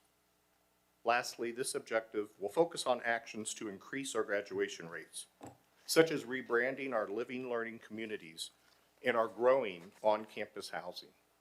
LLCs are a best practice that increases not only retention and persistence, but leads to increases in graduation rates. Objective 3 recognizes we're not only committed to educating our citizens, but as a Tier 1 research institution, we are also committed to generating new knowledge that impacts the region, the nation, and the world. We've made remarkable progress in grant expenditures over the last strategic plan, and have done this without adding significant numbers of new faculty. Since 2019, we've had a 58% increase in research expenditures. But we're not satisfied. During this current strategic plan, we seek to continue to expand our grant expenditures and have set metrics to monitor this goal. To succeed, we must invest in the infrastructure to support faculty who write grants, win grants, and expend those funds, and make targeted investments in new faculty. We're focusing on new translational research areas such as advanced pharmaceutical ingredients. UMSL is part of the API Innovation Center in St. Louis, which has the bold goal of reshoring 25% of small molecule APIs to the United States in 5 years. We're also partnering with St. Louis University in leading the research focus in advanced manufacturing at AMIC STL. Lastly, we intend to showcase our areas of research strengths in the community, and I've listed several of them. We see UMSL as being a research leader in those areas, not only in St. Louis, but nationally. Objective 4 focuses on the unique position that UMSL's in. As we complete our celebration of 60 years and come out of the pandemic, we find ourselves presented with the opportunity to reimagine our campus and our community. Central to this objective is the Transform UMSL project we are currently undertaking and will complete in 2026. The top right image is our current North Campus, which we are transforming into our academic core. The SSB tower in that image will come down and be replaced with an expansion of SSB that will house several academic units in state-of-the-art classrooms. On our South Campus, we will create a 35-acre North County Business and Workforce District shown in the bottom right. This district will meet the needs of our campus and local community. Also on South Campus will be UMSL's Health Science Core with optometry, nursing, counseling, and the Children's Advocacy Center, providing opportunities to educate and train future healthcare workers and provide health services to the community. Our advancement team activities listed are also critical to the success of this objective. But Objective 4 is more than just facilities on our campus. It's how we communicate internally and externally and how our employees work on this new campus. We will focus communication efforts to broaden UMSL's brand and the tangible and intangible benefits of working at UMSL as we continue to explore various ways to foster a vibrant and collaborative workplace. By the end of this strategic plan and this objective, UMSL will not only look different, but how it serves its constituents, but the students, the faculty, and the staff will work together, and they will set a bar for how urban universities achieve their mission. Nowhere is the success of our current strategic plan more evident than the establishment of this objective to advance St. Louis as an anchor institution. What is now an objective with 4 goals was represented in our current strategic plan as simply actions. UMSL's success as a co-leader in the St. Louis Action Anchor Network is seen in several ways. This past fall, the James S. McDonald Foundation recognized that success by awarding $2.4 million to the St. Louis Anchor Action Network to continue its work and expand its impact. UMSL met its commitments in the network and strategic plan. Before 2023 has ended, UMSL's exceeded its targets for local community spending, investing more than $6.4 million in contracting with businesses in the target region and employing more than 650 people from the region. In this objective, we seek to continue to use local suppliers and ensure we find ways to support the local workforce in various ways, like giving prior learning credit to working individuals wanting to get a degree or credential. The Anchor Action Network has a strong healthcare focus, and UMSL intends to lead in this area as we look to support health services in the North County Business and Workforce District. Finally, we want to expand our educational offerings for non-traditional students. These are but a few examples of our commitment to St. Louis, where we work and live. The final objective touches upon our responsibility to be a good stewards of UMSL's resources, our finances, our facilities, and most importantly, our people. I believe one of the most important actions in this strategic plan falls under this objective. It is that we commit this plan to our budget process to ensure that actions align with our resources and we stay on target to meet our metrics. This is not a static strategic plan. As new opportunities arise, we will update the plan and reposition our resources to achieve our goals and objectives. I say often that UMSL is only as good as its faculty and staff, and thus the budget process must show how we demonstrate that value. In my 30 years in higher education, helping faculty and staff understand the budget process is one of the most effective ways to create community and demonstrate value. Also, finding ways to continue to improve efficiency and effectiveness must be in our DNA, part of our daily efforts. Finally, advancement will begin campaign efforts aligning with our strategic plan, with assessments and processes that will enable all fundraising goals be met. In closing, I want to thank you for the opportunity to share some of the highlights of our past strategic plan, a few examples of actions and metrics in the current. This is an ambitious plan. There are 32 goals under 6 objectives and more actions and metrics than I could address in this brief presentation. As I conclude my remarks, I want to reiterate this strategic plan will be active. Much like every year we build an annual budget and a 5-year forecast, This strategic plan will evolve as we achieve goals, seize on new opportunities, all the while maintaining our focus on our mission, vision, and values. Thank you very much. Thank you. Are there any questions from the committee? I have one. Steve, being from St. Louis, for those who are not from that area, I want to just say what a great job and what a positive influence UMSL has on the whole St. Louis region in every way. It's a real shining beacon of St. Louis. St. Louis sometimes gets slammed for things they do deserve and don't deserve. But UMSL has been a consistent bright star, and love your plan, and I know how hard you and Kristen, I know Reggie Hill is here, and the community, what he does, getting students there. It's just a fantastic operation. Thank you for all you do for St. Louis. Thank you, Curator. As I mentioned, all of you have been in higher ed for 30 years. When I got here to UMSL in fall of 21, you know, the line, "We transform lives," I said, boy, that's a really cool tagline. But as I met the faculty and staff at this institution, to your point, I see the commitment that each and every one of them take to delivering that, transforming lives. Thank you. Any further? I'm not on your committee. Can I ask a question? You're good? One of the things I really appreciate you linked these back to the compacts.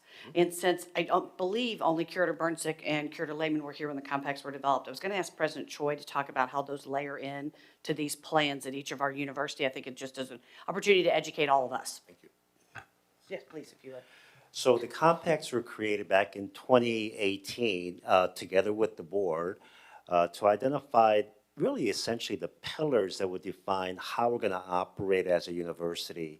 And what I see with the objectives that are shown here, as well as the strategic plans, plan that's going to be provided at UMKC, is that those pillars now become cross-cutting, right? So student success was a compact, but student success appears on a number of different objectives, same thing with research and so forth. So they are true to those compacts, and I'm glad because we spent a lot of time developing those compacts, and they are durable. Yes, thank you very much. And I was just going to comment, it's really rewarding to see how layered these are and how integrated the system with each university. So thank you for a great presentation. I look forward to tracking this, whether I'm on this board or not, for your success. Appreciate that. Any other questions? Okay. If there's no further discussion, may I have a motion and a second from the committee to recommend approval of the University of Missouri St. Louis Strategic Plan as presented in the materials? So moved. Second. Okay, we have a motion and a second. All those in favor signify by saying aye. Aye. Are there any, all those opposed, nay? Are there any abstentions? Okay, the motion carries. Okay, Madam Chair, on the behalf of the Academic, Student Affairs and Research and Economic Committee, I move to recommend to the full board that the University of Missouri St. Louis Strategic Plan as presented be approved. A motion is made to approve the strategic plan update from the University of Missouri St. Louis. Do I have a second from the board? Second.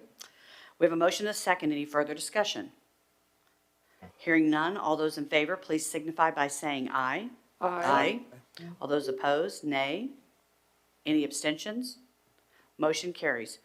Curator Singfield. Okay, thank you. Our next action is to propose or revise the University of Missouri-Kansas City Strategic Plan. Dr. Jennifer Lundgren, Provost and Executive Vice Chancellor, UMKC, is here to provide a brief presentation and answer any questions. Dr. Lundgren, you may begin. Thank you, Curator Singfield, Chair Winokur, and curators. Thank you for this opportunity to present our strategic plan midpoint update. Briefly, let me begin by providing background on our strategic plan. In 2018, Chancellor Agrawal joined UMKC and led the completion of our 10-year strategic plan spanning from 2018 to 2028. The plan has 5 pillars that align with the Missouri Compacts. For each pillar, we set clear and measurable targets and metrics. These targets were intentionally set as stretch goals. In 2023, we evaluated our progress and revised our metrics, as well as the strategies and the tactics that support them. I'm happy to report that in the vast majority of cases, we made significant progress to achieve our metrics. In some cases, the results far exceeded our 2023 targets. In others, although progress was made, we did not hit our 5-year targets. And we acknowledge that the COVID pandemic likely had an impact on our pace of change in some areas. Pillar 1 is focused on student success. As you can see from these graphs, our key metrics of retention and graduation rates demonstrated slow but yet steady progress in the first 5 years of the plan. The graph on the left shows retention from fall to fall, and the graph on the right shows the 6-year graduation rates. First-time college students are represented in blue, and transfer students are represented by the orange lines. Our 2023 targets are noted in the graphs. We exceeded our target for transfer student retention and made progress, but did not quite hit our targets for the other metrics. And on each graph, you can see our 2028 metric goals. Examples of new strategies to support our work in this area include the enhanced use of data analytics tools to predict students at risk of academic failure, and deployment of active outreach campaigns and referral to campus supports, such as the Financial Wellness Center and tutoring services. We've also created partnerships with regional high schools and community colleges to reduce the barriers associated with acclimating to college for the first time or when transferring into a new institution. The other metrics associated with Pillar 1 include enhancing career outcomes through programs such as the UMKC Professional Career Escalators Program and increasing student enrollment, particularly full-time undergraduate students, graduate, and professional students. For this pillar, career outcomes reflects the percent of students who report to us their post-graduation career plans, including employment, military service, or continued education in graduate or professional school. Fall enrollment is shown both including and excluding our dual high school students. That cohort includes approximately 3,500 students per year who are taking college courses through their high schools in collaboration with our faculty. Our 2028 enrollment goals include strategies to continue to improve undergraduate enrollment, but importantly, to enhance enrollments in graduate and professional programs such as business, computer science, and healthcare training through our schools of pharmacy, dentistry, medicine, and nursing. Pillar 2 focuses on research excellence, an area where we have not only met, but in many cases far exceeded our 2023 goals. This slide illustrates our metric for the annual grant dollars awarded, annual expenditures, total number of proposals, and the total dollar amount of the proposed grants. The blue bar shows our 2018 baseline. The orange bar shows our 2023 actual, and those blue arrows indicate what our original target was for 2023. And the gray bar shows our new 2028 stretch goals in each area. Although not illustrated on that slide, we also have a goal of doubling or more the total number of annual grants awarded from 230 per year in 2023 to a 2028 goal of 600 grants awarded per year. Grants and research expenditures are not our only metrics for Pillar 2. We are also committed to improving the number of patents filed, the number of annual inventions, and increasing faculty publications and prestigious awards. Patents and interventions are an area where we did not make as much progress as anticipated. As we continue to work toward our 2028 goals, we have new strategies in place to support faculty. For example, we have created a year-long faculty research development training program, which is a collaboration between the Office for Research Services and our Center for Advancing Faculty Excellence. We have also reallocated funds generated through recovered grant indirect costs to support faculty research startup costs and internal grant mechanisms for research equipment and publication costs. Pillar 3 focuses on community engagement and workforce development, largely supporting our student success goals outlined in Pillar 1. The community-based learning metric is an expansion of our initial metric focused solely on service learning, which is a type of course where students learn through community service projects. Our goal in expanding this metric aligns with national trends in ensuring that students have ample opportunities for real-world learning and career preparation through professional shadowing, traditional internships, clinical practica, and brief internship experiences called micro-internships. The scope of Pillar 4 has been expanded to support the student success of veterans, rural students, Pell eligible, and first-generation students, as well as to enhance the global experience of our domestic students and faculty. As you can see, our metrics for student retention focus on both increasing the retention for all students, as also reflected in Pillar 1, while simultaneously closing the gap between student demographic groups.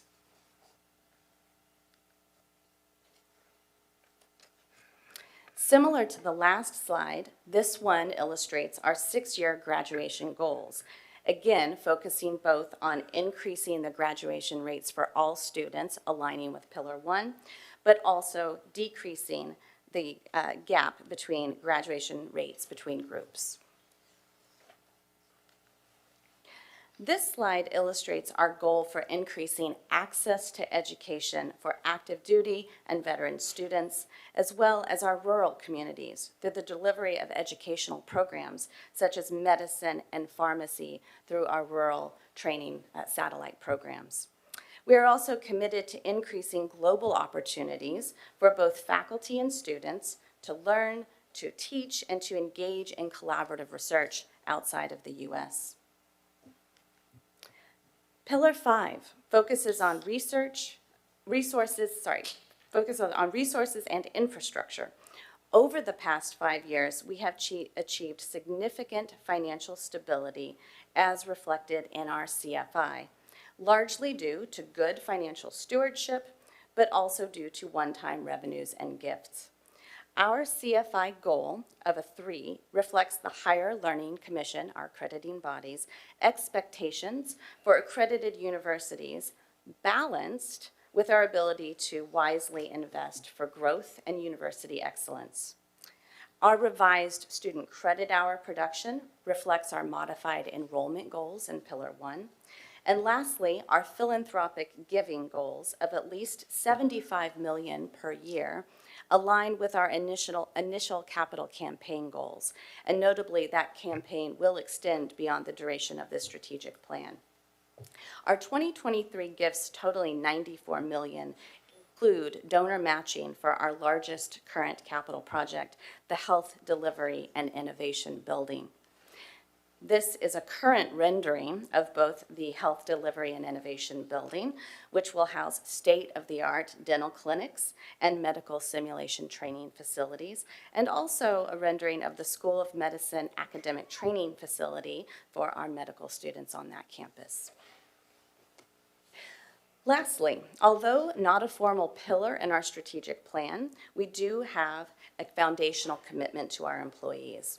Our goals in this area are to increase participation in leadership and professional development opportunities for faculty and for staff, and as well as to monitor and to improve our workplace climate. So thank you for your time, and I'm happy to answer any questions. Okay, thank you. Are there any questions of the committee? Okay, if there's no further discussion, may I have a motion and a second from the committee to recommend approval of the revisions to the University of Missouri Kansas City strategic plan as presented? An enthusiastic so move from Kansas City. Okay. Okay, we have a motion and a second. All those in favor signify by saying aye. Aye. Are there any opposed? Any abstentions? The motion carries. A motion is made to approve the revised strategic plan for the University of Missouri, Kansas City. Do I have a second from the board? Second. Thank you. Before we have a motion second, but before we go to further discussion, I just want to say, once again, another fantastic plan. Really appreciate seeing where you were, where you're headed, and appreciate how aggressively you actually have met so many of those goals you set in 2018. I thought that was really stellar, and I kept waiting to see. I actually needed the explanation on the blue arrow. I must have missed that in reviewing them, but that really lets us know, I mean, just how you guys are achievers, and it's appreciated. So, thank you. Anybody else? Okay. So without further conversation, all those in favor, please signify by saying aye. Aye. All those opposed, nay. Any abstentions? Motion carries. Curator Singfield, thank you, Provost. Thank you. The next item is a proposal to revise the PhD program portfolio at the University of Missouri, Kansas City. Provost Lundgren will provide an overview and answer any questions. You may begin. Thank you. In support of our goals of enhancing research and academic excellence and ultimately achieving a Carnegie R1 classification, we are seeking your support in the reorganization of our PhD program offerings. UMKC currently offers PhDs in nursing and psychology, as well as a large campus-wide PhD program in interdisciplinary studies. This program encompasses nearly 20 different disciplines across campus and serves approximately 350 students per year. Based on feedback from consultants and Carnegie representatives, we propose to reorganize the interdisciplinary PhD into 8 more specialized PhD programs. The curriculum for each of the proposed programs is very similar to what we offer for each discipline within the existing interdisciplinary PhD structure. Although some of the programs will be discipline-specific, others will maintain interdisciplinarity, such as education, humanities, and the natural sciences PhD. The benefits of this programmatic change include 1, credit in the Carnegie ranking formula for PhD degree conferrals across STEM, humanities, and social science disciplines. Currently, none of our graduates count in the Carnegie formula. 2, an enhanced ability to recruit high-caliber students and faculty to our campus. And 3, better outcomes, employment outcomes for our students. I'm happy to answer any questions you might have. Okay. Does the committee have any questions? Okay. If there's no further discussion, may I have a motion and a second from the committee to recommend approval of the revisions? So moved. Second. Oh, I didn't even get to finish what it was. Okay, for the University of Missouri, Kansas City PhD program portfolio as presented. Okay. So moved. Second. Okay, all those who are opposed? No? No? Okay. The motion carries. Madam Chairman, on behalf of the Academic, Student Affairs, Research, and Economic Development Committee, I move to recommend, just wait, to the full board that the revisions to the University of Missouri, Kansas City PhD program portfolio as presented be approved. Thank you. I'm going to take a second, but I know President Choi has a question, but who would like to offer a second? Second. Thank you, Curator Fry. President Choi? Provost Lundgren, could you comment on the likelihood that with the changes to the Carnegie classification that UMKC will become a Carnegie R1 institution in the coming year? In the coming year, we will have missed that data collection cycle. I think by the time that we get to the next round, we will have graduated enough students in each of these areas that our graduates will count. And so we will invite all of our students in the current program to transfer into these programs, and then we'll begin next year admitting new students to them. But it's really great progress. So congratulations to you, to Chancellor Agrawal, and the faculty members at the university. I would support or validate that point. It was a really interesting packet to think about how you're rethinking your programs and how to strategically align them so that you can receive better recognition. So well done. I know it was a lot. You guys that was a lot of work put in. And thank you for collaborating with our other institutions. I think it always says the most when we collaborate with each other, and then we can sell and share that message with those who fund us, that we're good stewards of our resources and we work well together. So thank you for that. That being said, we've got our motion, we've got our second. All those in favor, please signify by saying aye. Aye. All those opposed? Oh, did I miss somebody? I'm sorry. Jeannie, I got you in there. All those opposed, nay? Abstentions? Motion carries. Thank you. Senator Singveld. Thank you. Our next action is a proposal for a Bachelor of Architecture to be offered at the University of Missouri, Kansas City. Dr. Kevin Truman, Dean of the School of Science and Engineering, is here today to provide a brief presentation and answer questions. Dr. Dean Truman, you may begin. Thank you, Curator Singfeld. I'm going to turn on my timer. Get this done. So I'm here today to request the approval for a Bachelor of Architecture degree at UMKC. The degree will be offered through the School of Science and Engineering's Division of Natural and Built Environments. And currently there are no accredited licensable architecture programs at public universities in Missouri. Washington University and Drury University do have architecture programs, but they are private institutions with a fairly significant tuition. So for many years, UMKC has had a 2-year pre-architecture program with the Kansas State University. After 2 years, they transfer to KSU and spend the next 3 years in Manhattan, Kansas.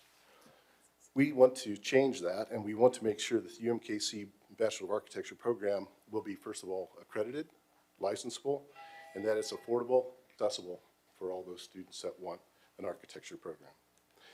The Bachelor of Architecture program will have 150 student credit hours, which is less than that of a Master's of Architecture program, which usually is 170 to 180 student credit hours, being about $15,000 cheaper for those students to get a licensable accredited degree.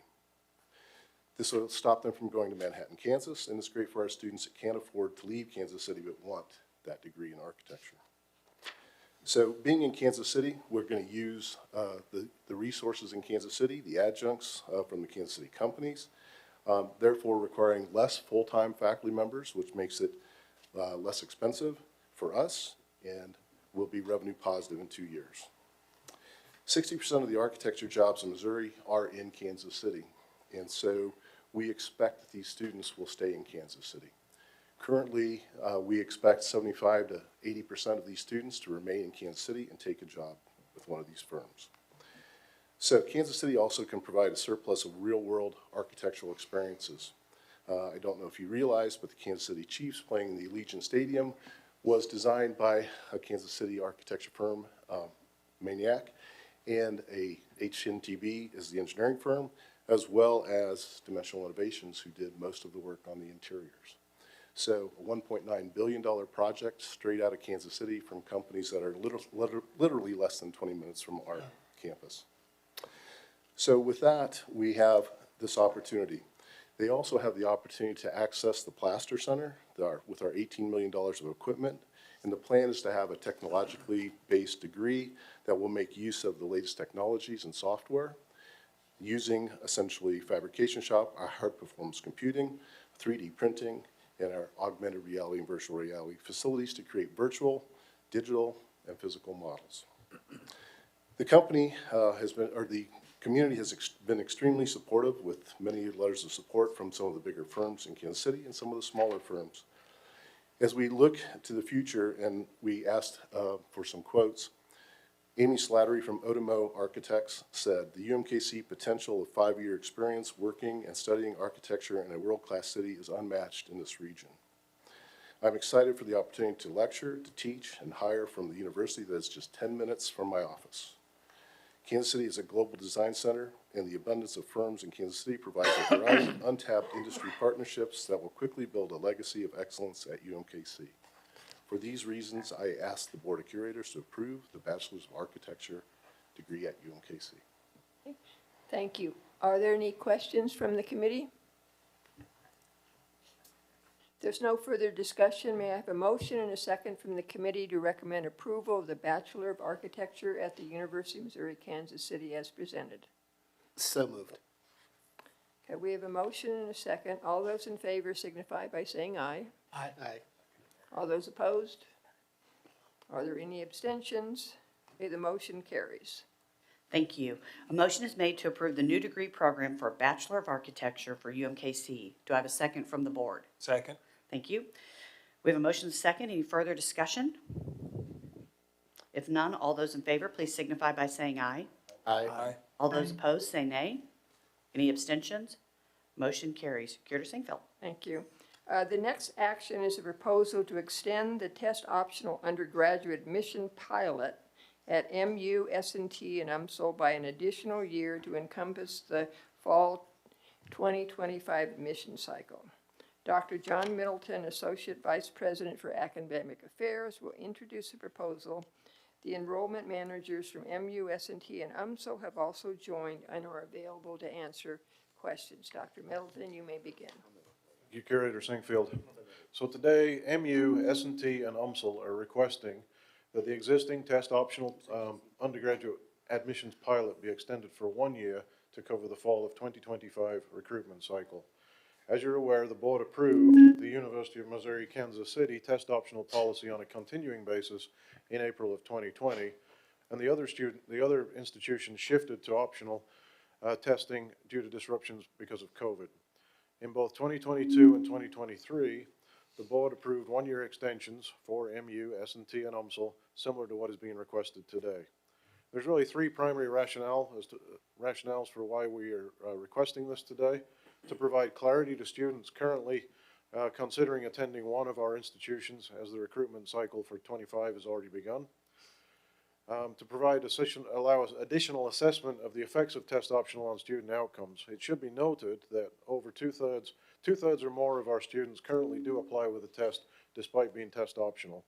However, bear in mind that we've only got 3 years of data, so we don't currently have a class that has graduated that applied test optional to look at things like 4-year graduation rate.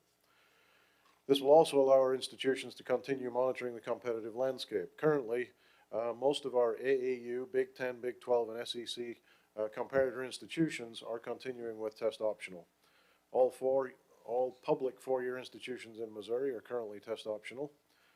The 1 year extension has the support of the Chancellor and the Provost at each of the 3 institutions and was endorsed by each of the faculty governance bodies at those institutions. Here with me today are the enrollment managers for MU, S&T, and UMSL, should you have questions about this proposal. Okay.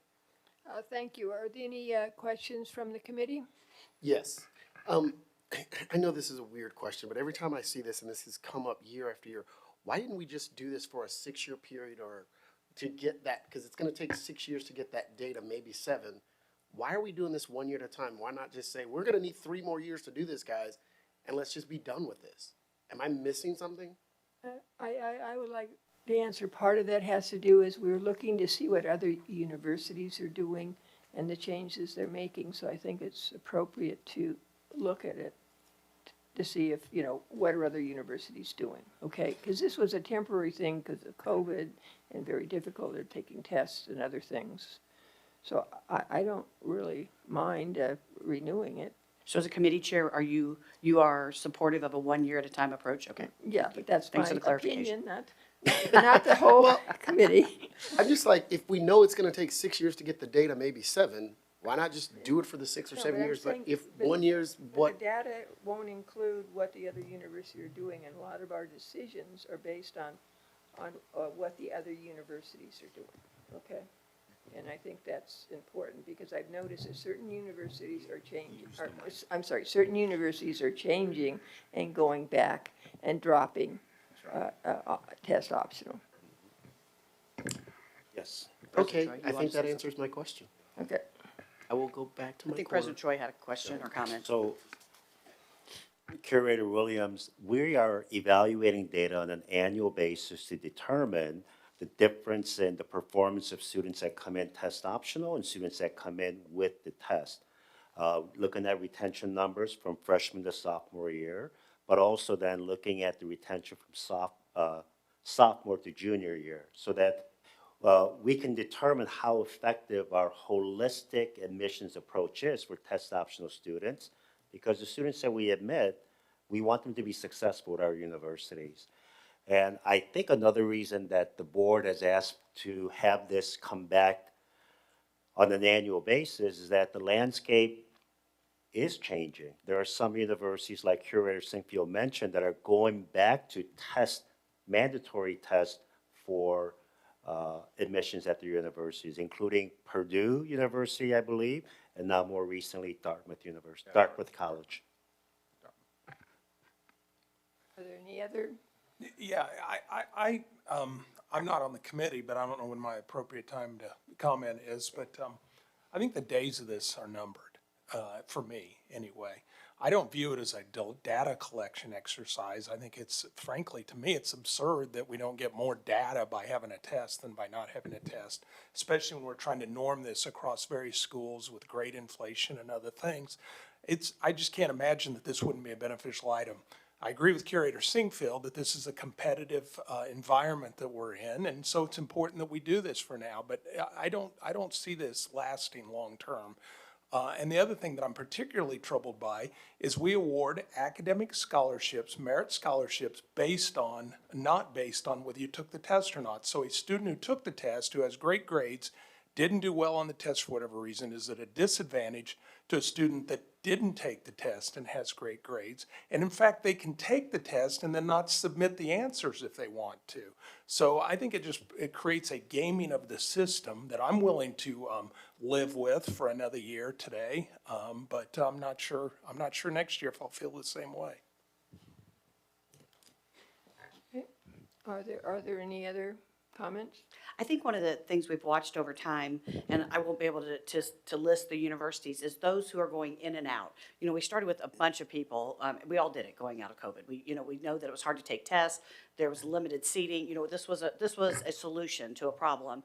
But we've seen different universities come back in, and I think at some point that would be helpful for us to understand where the movement is. You know, are people who have stayed with the mandatory testing or went back to that after 1 year, are they, going back to test optional? My guess is the movement, to your point, is there was a group of people, a lot of schools went test optional, and over time, they're starting to re-implement. There's a group, I'm sure, that are gonna lock into this, and this is their solution. But I think seeing that movement would be helpful for us as we look in the future. And maybe that's something since we do this every year, maybe that would be helpful to have later this year. It may even be an issue, one of the issues we could talk about is how we plan for our system. How do you best measure our students' ability to succeed when they get to our universities? I'd just like to echo what Todd said. It seems to me that the more data that we get, the better off we are in assessing these students. We want to attract the best and the brightest. And I think that although it's a competitive among the other universities, I think the best and the brightest want to take tests, and I think they want to show what they can do. And it's an important thing for us to consider, making mandatory in the future. Okay. Might the situation be different depending on what school is in the system? I mean, Sure. may it vary between UMSL and KC and S&T, whether or not the option is appropriate or not? Or maybe the chancellors can answer that question, because one thing I'd like to add. I don't know if there is an No, answer one to thing that. that I'd like to add is, we have 4 universities that are part of our system. UMKC is now permanently test optional. That's why they are not part of this presentation today. So there may be some differences, and I'd like to ask if you or the chancellors would like to add a comment? I think what's important to note is there are, as we look at in-state competition and what we do as a whole, there's of course the community approach, right? To sort of serving our own, and that really needs to be taken into consideration. So I think I can't answer that currently, that I think is a larger conversation. But what we really look at is our peer and near-peer institutions. And our peer and near-peer institutions, it's really important to temperature check what they're doing and what they're planning to do in the future. So there is the community here within the state, but there are those peer and near-peer institutions that are absolutely, as we look for answers beyond the demographic cliff, we also have to make sure that we're taking that into consideration in what they're doing as well. I can speak for University of Missouri St. Louis, where our student demographics are more similar to UMKC, and the data that we want to look at is the student success of the students that come in having taken the test and those that are coming in without taking the test. And what we see so far with our data is that there is no statistical significant difference in the success of those students. And so I think that's the data that we want to look at. Outputs versus necessarily inputs with the test. I didn't know if Reggie wanted to add anything to that as well.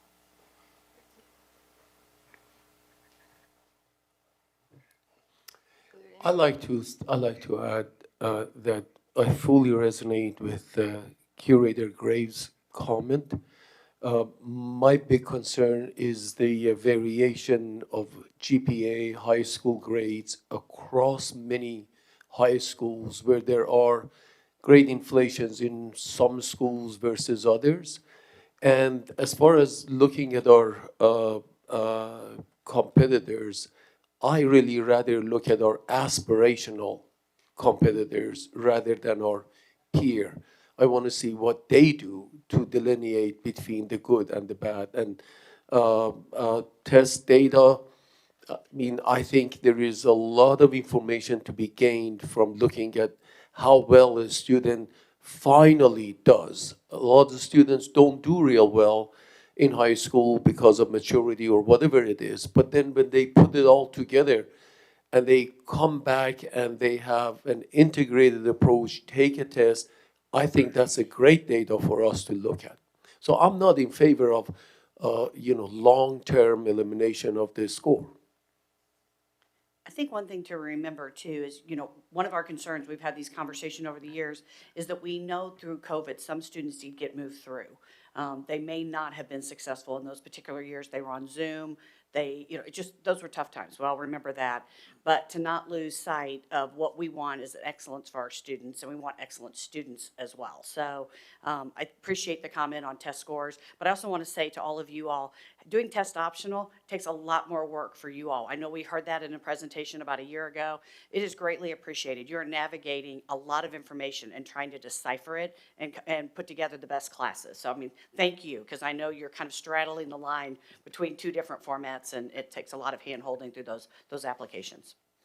Madam Chairman, could I speak? Absolutely. From UMKC, because we've been doing this for a couple of years now, although right after we started, we had COVID, so the data is all very mixed at this point. But it's not uniform. For us, the majority of students at UMKC are still providing test scores.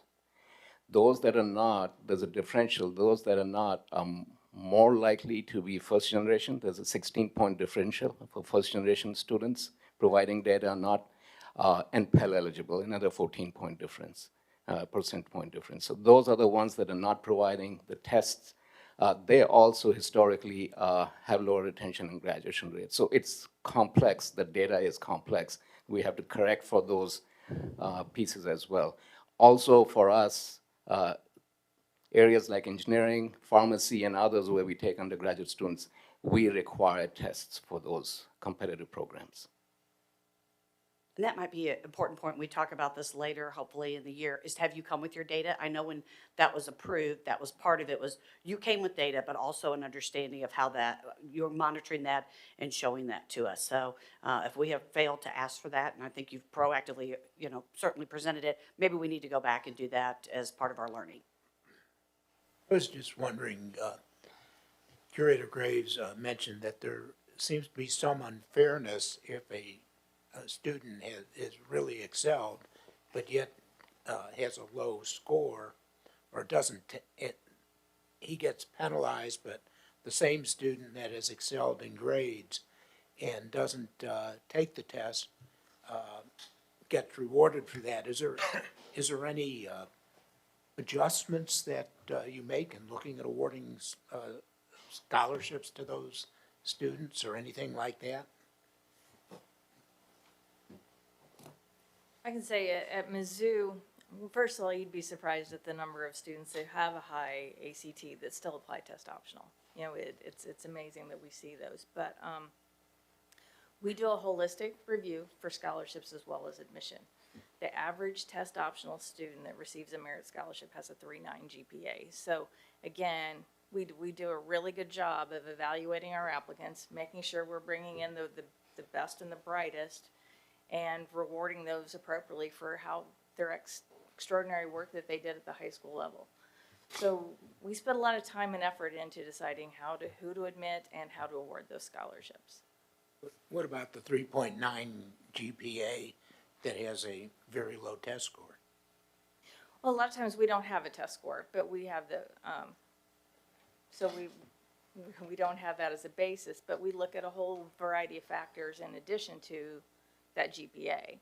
We look at the honors courses that they took in high school, the AP courses. We look at what activities that they were involved in, what leadership roles that they had. We look for excellence in the classroom. We work for work ethic. You know, if they're working jobs 20 hours a week plus earning a 3.9, they're a hardworking kid. You know, they're probably going to do well here. So there's a whole variety of factors that we look at. We look at the performance at the high school. We look at the retention rates of students who came from that high school to make sure that the students that came from that high school succeeded here. So we look at such a wide variety of factors, and we review each student individually. Now, I'm aware that you're also talking to the counselors across the state and encourage them to have the kids take the ACT so that we have the opportunity to find kids who really can do well, but they just don't know. You know? Our suggestion is always to take the ACT or the SAT. It's another metric. It can help them receive better scholarships. You know, if we're admitted and we award them a scholarship, but they send us a better test score, that's going to get them a better scholarship. So the encouragement is always to take the test. Okay, thank you. I'll just add for Dr. Middleton, when we talk about trends, can we add somewhere how other universities are looking at merit-based scholarships without a test score? Just as something, you know, I think there's a little material about that for us, but I don't want to lose Curator Graves' point. I think most of us went on and talked about the score, but not always the connection back to scholarships. Maybe that's something we can talk about when you all pulled that from other universities, and certainly maybe our state universities surrounding SEC, et cetera. Yeah, we have that data for our 3 universities that Okay. are making this request today, and we've looked at that. That was something that Curator Graves had asked for. Right. But yeah, we can certainly look into that. Great. Thank you, Curator Singfield. I had one thing here as well. Taking a look at, you know, the differences in our 4 universities, and of course our comparative populations will be important. And just as Chancellor Agrawal was indicating that there are certain programs within UMKC that still require tests, that's taking a look at the differences in programs and the requirements. And I would suggest that that would be a really good approach for the future, but also with regards to the universities and their student populations as we seek to, again, serve all of Missourians. Thank you. Are there any other comments? Or any other questions? If there's no further discussion, may I have a motion and a second from the committee to recommend approval of a 1-year extension to the test optional undergraduate program pilot at the University of Missouri, Columbia, Missouri University of Science and Technology, and the University of Missouri St. Louis. So moved. Second. Okay, we have a motion and a second. All those in favor signify aye. Aye. Okay. Can we say aye? Aye, sorry. For all those opposed? Are there any abstentions? Okay, the motion carries. Madam Chair, on the behalf of the Academic Student Affairs Research and Economic Development Committee, I move to recommend to the full board that the one-year extension of the test optional undergraduate admissions pilot at the University of Missouri-Columbia, the Missouri University of Science and Technology, and the University of Missouri-St. Louis be approved. Thank you. A motion is made to approve the one-year extension for the test optional undergraduate admissions pilot for MU, S&T, and UMSL. Do I have a second from the board? Todd? Second. Second. We have a motion and a second. Any further discussion? I don't know why this is giving us the giggles. I apologize. Any further discussion? Okay. If none, all those in favor, please signify by saying aye. Aye. All those opposed, nay. Any abstention? Motion carries. Phil. Thank you. Our last action item, thank you, this morning is for an executive session of the committee. I would now entertain a motion and a second from the committee to hold a committee meeting in closed session this afternoon. So moved. Second. Okay, we have a motion and second. Madam Secretary, please call the roll of the committee. Curator Blitz, Yes.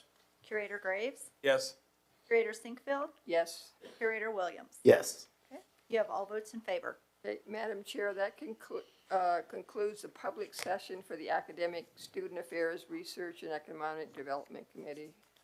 Thank you. Outstanding committee meeting. Thank you, Curator Singfield. We will now take a 10-minute break. Please return to your seats at 10, it's actually giving you 13 minutes. 10:40. Welcome back to the first Board of Curators meeting for 2024. We will now continue with our public session.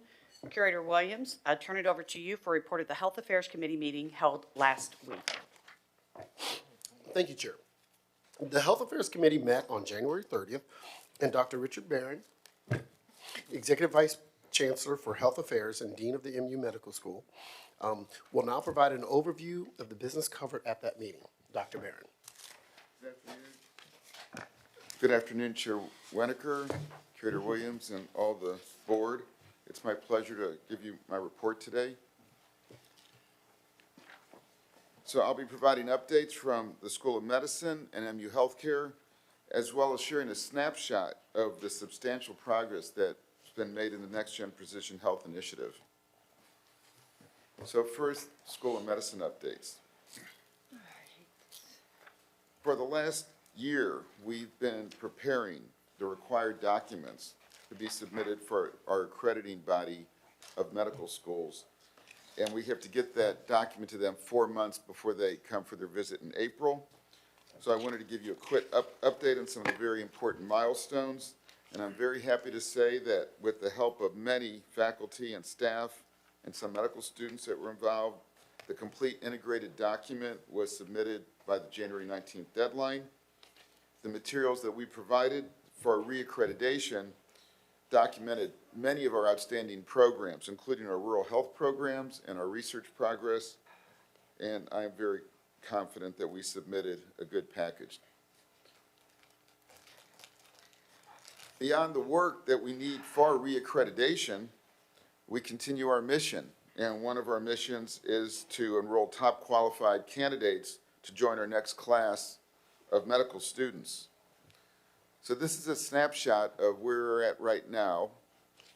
We received over 2,500 applications from students who included the University of Missouri School of Medicine on their national application, which is a process used by all medical schools. And then the next box shows that the in-state and out-of-state applicants who completed the Mizzou-specific application, how many of those we got. And you can see the number goes down significantly. This medical school admissions process is ongoing and continues until the entire class is admitted this summer. And it's a rigorous process that selects the next class of 128 students who will start their medical careers with us. To train all of our medical students and other healthcare professionals, we need to have a physicians and APPs and physician's assistants in order to do that training. So as our healthcare system continues to expand, we have expanded our clinical teams. And in the past 12 months, we have added over 200 clinicians. And to make all this happen, leadership is important. On the bottom of this slide, I've listed several of our ongoing leadership searches in the School of Medicine. And all of these will be involved in one way or another with our clinicians and training the next generation of physicians. So now let me move to MU Healthcare update.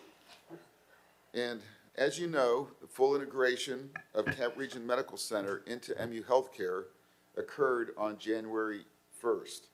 With this integration, we retained 144 clinicians and over 1,300 staff in Jefferson City. Along with this, we've engaged extensively with the community, and we've begun to run vigorous marketing program that includes the new logo at the bottom of this slide, bridging Jeff City and Columbia, and a television advertisement highlighting the integration that is running in both cities. So these are some of our leaders now at Cap Region Medical Center, branch of MU Health Care. So these are the 4 key leaders I want you all to be aware of, and they were really essential to get the integration to happen, working with the Columbia team. So Denny Hamilton and Drs. Haight and Barg have worked at Cap Region Medical Center for a number of years. Mr. Hamilton serves as the interim chief operating officer. Dr. Haight serves as the chief medical officer and chair of the new Department of Community Practice. And Dr. Barg serves as vice chair of that new department and chief of ambulatory care. Now, Deb Deacon has served on the Columbia campus, most recently as the executive director of the Missouri Psychiatric Center, and she has now moved full-time to serve as the interim chief nursing officer for Cap Region Medical Center. A couple other leadership updates I wanted to share with you. Ajay Sial is our new interim chief financial officer, and Carrie Simon was promoted internally to serve as our interim chief operating officer over all inpatient operations. Just a couple words about Children's Hospital and Birthing Center. It continues to be on track, on time, and on budget. And we will be moving some of our clinical operations into this facility as early as March, so just a few weeks from now. And our official grand opening is in May. So here's a picture of our MU Healthcare finances through December of 2023. So this will be the first time at a Board of Curators meeting we've shown consolidated finances that consolidates both Cap Region Medical Center finances and Columbia MU Healthcare finances. So everything's now in one table. So as you can see, we've actually had some very good increases in gross and net patient services revenue. And our labor costs are favorable compared to budget, even though we continue to deal with significant travelers' expenses. We did have a higher than budgeted supply expenses, and that includes drug expenses. So this is driven in part due to our increase in clinical activity and the expansion of some programs, such as neurosurgery, which required more supplies and equipment. A combination of volume growth, cost increases, and also aggressive reduction tactics that were built into the original budget are driving the variance to budget that we see in the first half of the year. These factors have driven our year-to-date financial performance of $9 million versus a budget of 27 million on a consolidated basis. So 9.4 is our actual operating gain compared to our original budget of 27.7 consolidated basis. So MU Healthcare is implementing a financial recovery plan to address this. And it's focused on delivering $16 to $19 million worth of financial improvement by the end of this fiscal year. This includes aggressive supply and pharmacy expense reduction measures. With the corrective actions in mind, the leadership team believes that MU Healthcare will end the year at the end of June with a positive bottom line of $40 to $50 million. So to put that in perspective, once we made the decision to consolidate with CRMC, we developed a consolidated targeted budget of $67 million. And we also then had to take into account approximately $15 million of CRMC integration expenses. And that's how we get to our new projected bottom line of 40 to 50 million.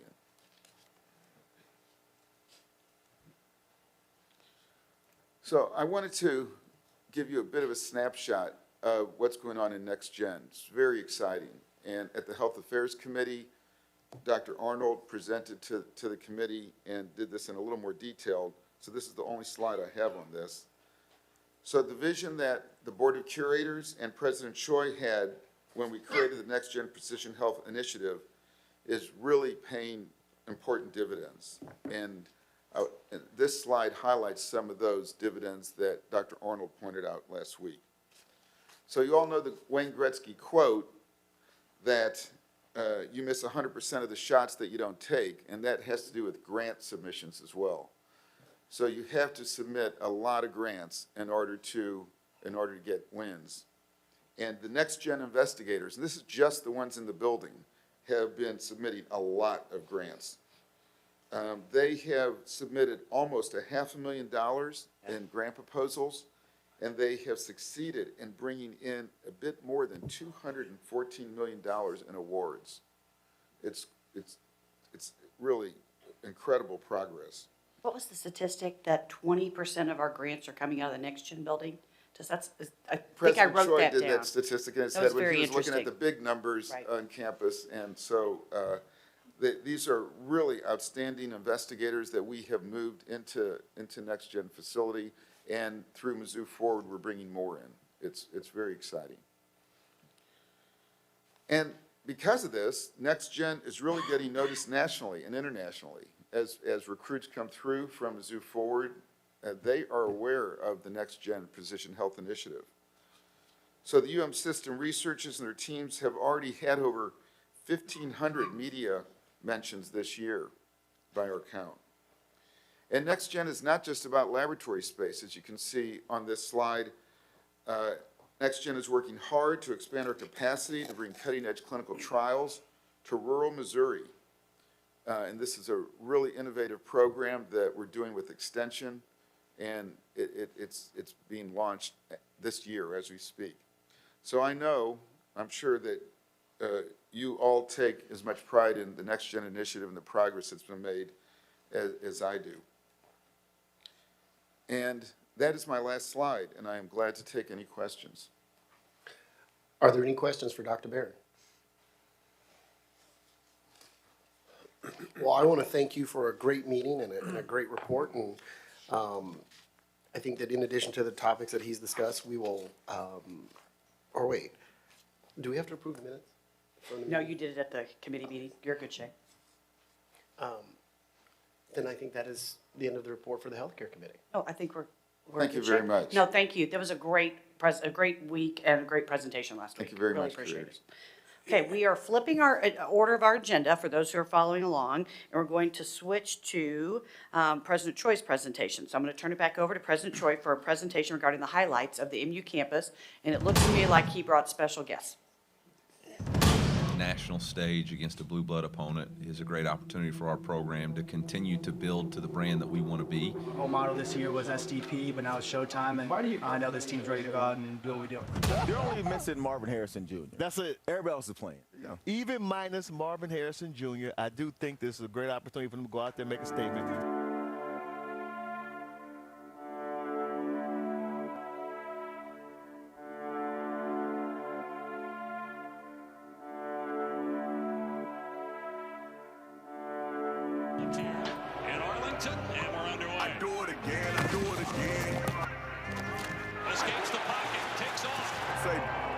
You to scratch, you heard me? Brown hit backside and sacked, but Missouri's on the board with 14. Congratulations to the Missouri Tigers. State of Missouri, St. Louis, Columbia, Kansas City, they deserve this. We're back, we're not leaving.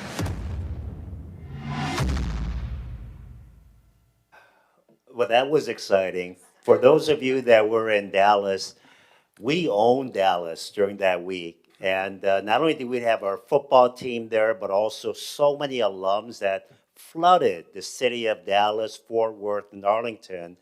And we also made sure that people knew that we were in Dallas. There were about 1,500 digital screens that featured information about Mizzou and the programs that we provide at the university. So we are making an impact in that city and that part of the country, and we're showing that football is back at Mizzou. Very, very exciting time. I have behind me a few individuals, and as I call them up, I'm going to ask Coach Tia Ellison to come up as well. And we have Joseph Charleston. Joseph is a safety, big safety. Brady Cook is our quarterback. Mookie Cooper, a St. Louis wide receiver. Trevez Johnson. Trevez is a defensive back. Theo Weiss, wide receiver from Dallas. And Christian Williams, who is a defensive tackle. And gentlemen, really great job. You know, at that event, I met the president of Ohio State University, and I said, if we win, we're going to call ourselves the University of Missouri, and we won. You made that happen. So let me ask Brady Cook to come up and just share a few words. This year, the theme was something to prove. What's the theme this year? What's the motto?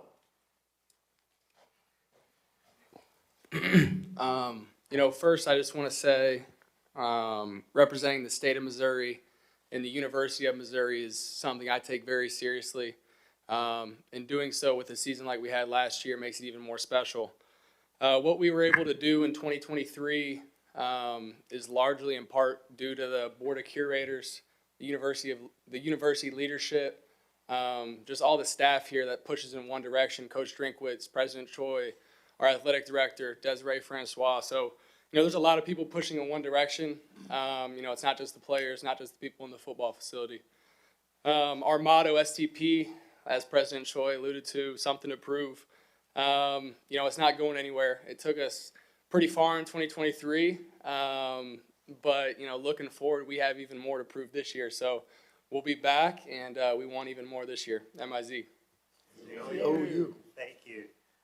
Now I'm going to ask Theo Weiss to come up. Theo, there's one team that I want to play in the coming years, and I want you to help destroy their defense, and that's LSU. So Theo, can you come and tell us what you're going to do?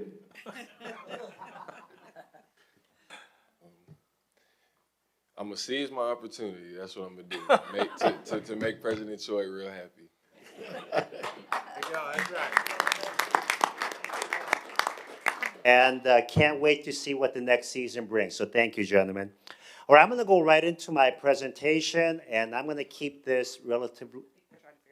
Oh, yes, you can go back to classrooms or the weight room. Yeah. Sure. Thank you. Put them apart.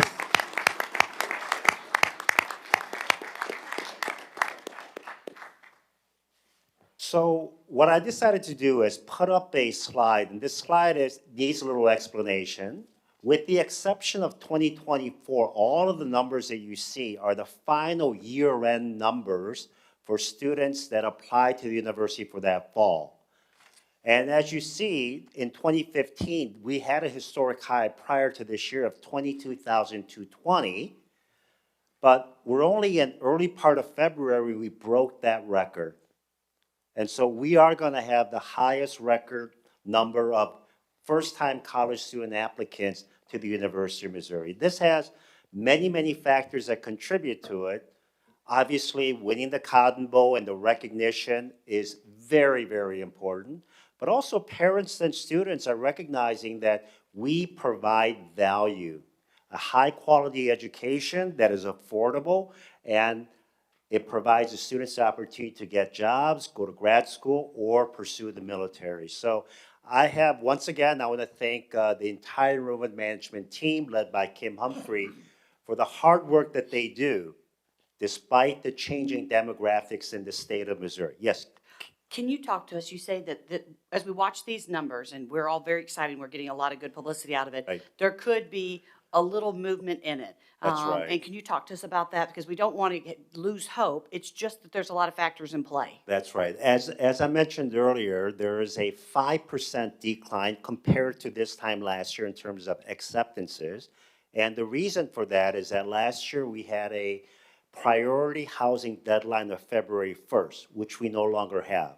And so that was a driver for students to actually put their deposits in before that date. But we decided using a new software to make it easier for students to select not only the rooms that they want, but also their roommates. So there's a little bit of a difference. On top of that, because of the uncertainty related to FAFSA, some students that are from lower income families are waiting. They're waiting to see what's going to happen with the FAFSA numbers that they get back. But our expectation is that by the time the fall term arrives, we will have about 5,500 students at the university, which is going to be about 400 more than last year. Excellent. Thank you so much. Thank you. All right. Yes, Dr. Troy? Curator Holloway. You removed the deadline on the residents.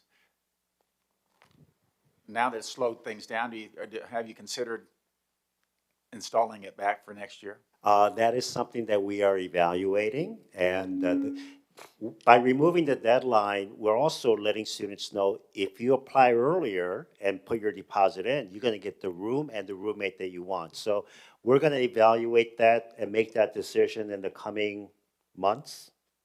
Yeah, okay, great, thank you. So why do students choose the University of Missouri? And we put down some numbers on there to show what students are interested in. We are a university with a strong Greek life, fraternity, sorority life system, and more than 6,000 students participate in that program each year. The bonding, the networking, and the support that's provided is incredibly important. As you go down, you see that we have thousands of students that participate in study abroad or internships, undergraduate research, or because of our position as an SEC university, students get the best of both the high academics as well as strong athletics programs. So these are some of the reasons that students relate to us about why they select the University of Missouri. We also have a very vibrant environment that is highly recognized by the community, by the public. For example, 35% of our students now come from the top 10% of their class, which is a 6-point increase in just 7 years. That's a major increase. And we also have a very high placement rate. That placement rate of 95.4% for 6 months after graduation, a student having a job or going to graduate professional school or going to the military is one of the highest in the country. So these are the statistics that we cite and share with prospective students as well as through social media. We're very proud of the fact that U.S. News & World Report ranks Mizzou as the #7 best flagship university in the country in terms of best value. And Time Magazine has done an extensive study and has found that Mizzou is the #13 public university when it comes to creating leaders for government, industry, nonprofits, and civic leadership. So these are statistics that we are very proud of. And you can see on the list on the right, our students get excellent experience, whether they're MD, PhD students performing research, or a student like Grant Norfleet, who comes from a rural part of the state that's engaged in national leadership FFA. And Jenny Park is a student in our biological sciences and psychology. She is a Goldwater Scholar, which is one of the nation's most prestigious fellowships. And Jenny, I believe, is here. Jenny, can you stand and be recognized? Congratulations. Jenny, are you headed to medical school? I am Planning on it. Okay, best wishes. And come back to Missouri. So here are some other reasons why students select the university. On the left-hand side is the retention rate. Retention rates obviously change year to year, but in a span of only 7 years, we went from about 87% to 91%. 91% is very important because Purdue University, which is one of our aspirant universities, is at 91%. And they've maintained that 91% for many, many years, and their overall 6-year graduation rate is now at 84%. We want to have our 6-year graduation rate to be in the mid-80s. We believe that we can do it, but it takes hard work. On the right-hand side is the 4-year graduation rate, and you can see the steady climb of over 10 points in the span of 7 years. This is not by accident. This is investing in more advisors, having early alert system, and having faculty and staff that demonstrate through their work in the classroom and the laboratory that they care about the success of the students, and it shows. I'm going to show you the 5-year graduation rate and the 6-year graduation rate. The 6-year graduation rate is what is called the gold standard of evaluating student success performance nationwide. 6-year graduation rate. But 6-year graduation rate has what I consider to be leading indicators. The leading indicators are first-year retention rate, 4-year graduation rate, 5-year graduation rate. But the fact that all of those leading indicators are moving up indicates to me that if we continue the work that we're doing, our 6-year graduation rate will continue to increase. And I really do have to hand it to all of the stakeholders at the university for making this happen. But we don't want to be at 76%. We want to be at 85, 86%. So there's more work to do. We also have world-class faculty, and we all know this, that world-class faculty attract world-class faculty. Faculty members want to work with other world-class faculty. Here we have 3 faculty members who have been long-serving faculty members at the university, including Carol Ward, Devin Fergus, and Dae-Young Kim. But Andy Fry, Haval Sherwan, and Ann Sales are new recruits to the university that came either through the Precision Health Initiative or Mizzou Forward. And both Andy and Haval joined us from University of Louisville, and they brought with them significant federal grants that elevates not only our research performance in terms of the metrics, but the impact of their work, whether it's in social work or finding ways to prevent and treat diabetes. Professor Ann Sales joined us from University of Michigan, and she has a role in both nursing as well as School of Medicine. And I believe Dr. Andy Fry and Dr. Haval Sherwan are both here. If I can ask you to stand. Thank you. Thank you for your contributions. World-class faculty attract world-class faculty, but also world-class facilities and world-class research centers also attract those high-quality faculty. And this is just a snapshot of some of the world-class activities that we lead, whether it's in the National Swine Resource and Research Center. I can say that when it comes to swine genomics research for both biomedical and food, agriculture, there's no place in the world that can top the University of Missouri. Now we're making an impact through Siemens Healthineers to develop new techniques for understanding neurodegenerative diseases. Through the work with the Walden Family Foundation, the School of Journalism has established the River Basin Ag and Water Desk.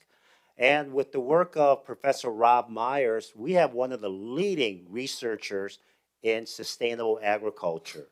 And the work that's being done by Wendy Reinke as well as Keith Herman in the School of Education has placed the University of Missouri at the forefront when it comes to Missouri prevention sciences to enable teachers, both in rural and metropolitan setting, to bring out the very best in their students. And I've said this a number of times. When it comes to radiopharmaceuticals, our research is second to none in the world. And we're not only making an impact in terms of the scientific discoveries, but the impact of saving lives throughout the world, beginning with lives that start right here in Missouri. This is a little bit busy, but I want you to focus on the graph first. The graph shows the national ranking for Mizzou's research expenditures. And in 2013, we had a research expenditure of $236 million, and we ranked 88th in the country. And as you can see, in 2022, we now rank number 70 in country, so we're moving up. And that's only in a span of 10 years, moving up 18 spots, and we're at $432 million. Our fiscal year 23 number is $462 million. So we are increasing on average about 7 to 8% per year, when the national average is about 5%. If you look at the first bullet, MU's expenditures growth since just 2015 is up by 75%. But if you look at all of the Carnegie R1 expenditure growth during that period, it's only 44%.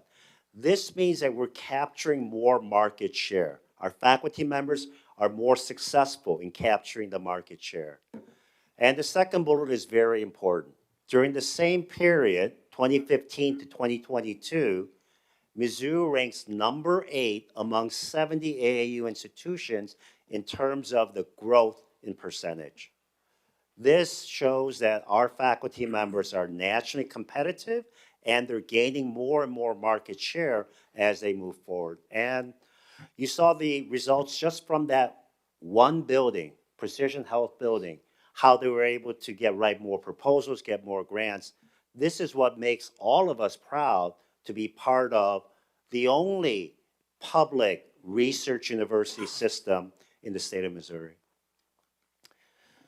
Another question that's been asked a number of times is, how are we doing when it comes to our AAU performance? AAU is a group of the 70 leading research universities in North America, 68 in the United States and 2 in Canada.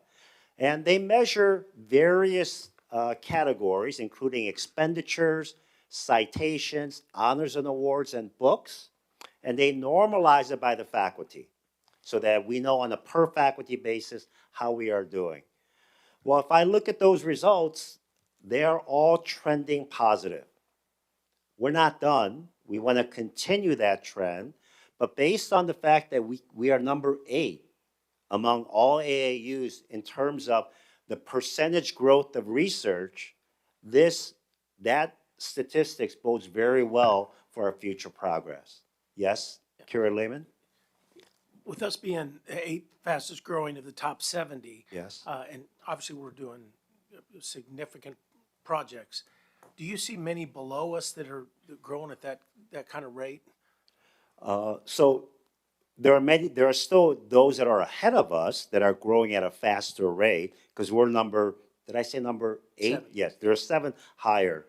And the highest growth in that category is about 150%. So there are some universities that made big bets during the stimulus period between 2008, 2012 to really invest in their research.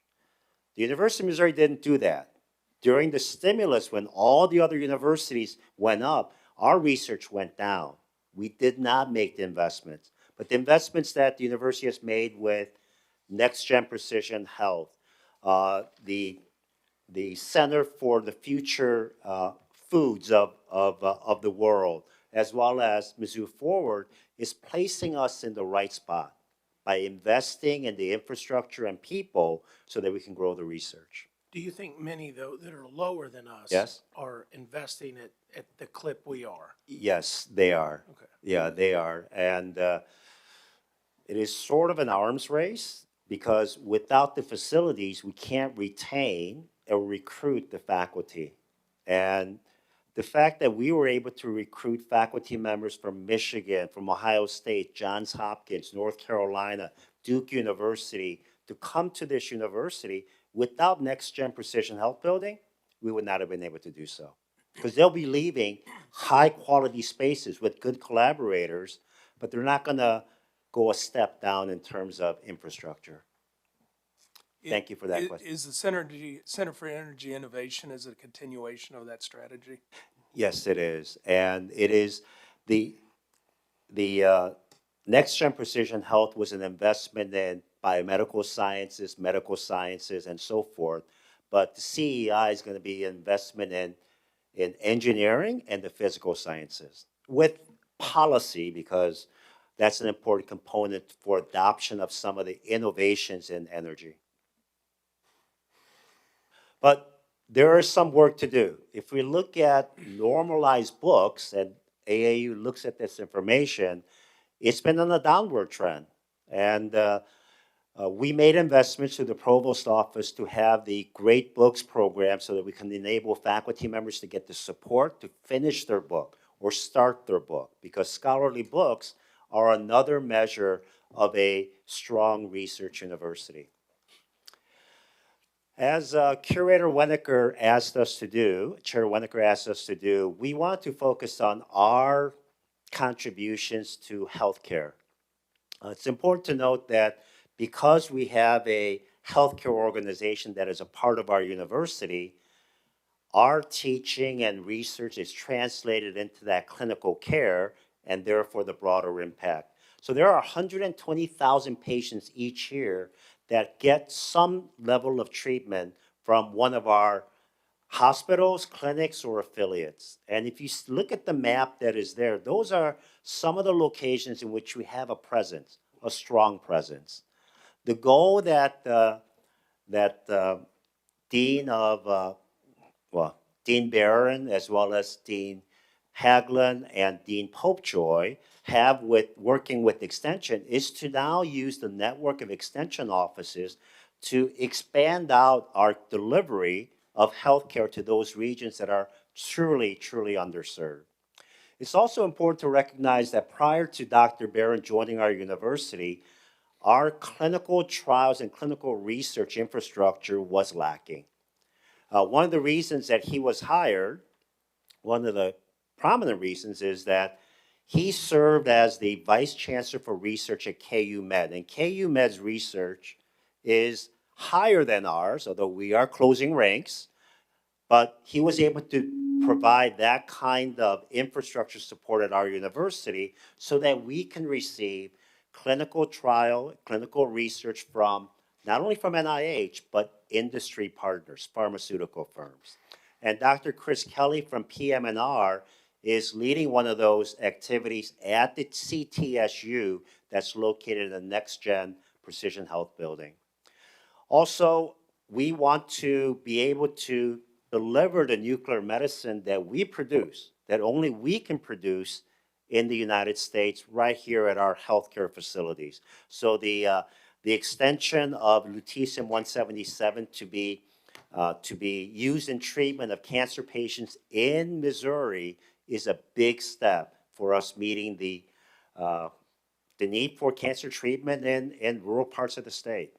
And the School of Medicine, obviously, you know about the strong presence that we have here. But if you've not had a chance to do so, please visit our Springfield campus that was designed primarily to enable students that are interested in serving rural parts of the state to get that rural experience in a setting that is conducive to both teaching, research, and engagement. And I also want to say that this is a direction that we want to go at the other universities with UMKC's launch of the St. Joseph Clinical Campus that serves rural parts of the state. Talking a little bit more about the Rural Scholars Program, addressing rural health needs is critically important.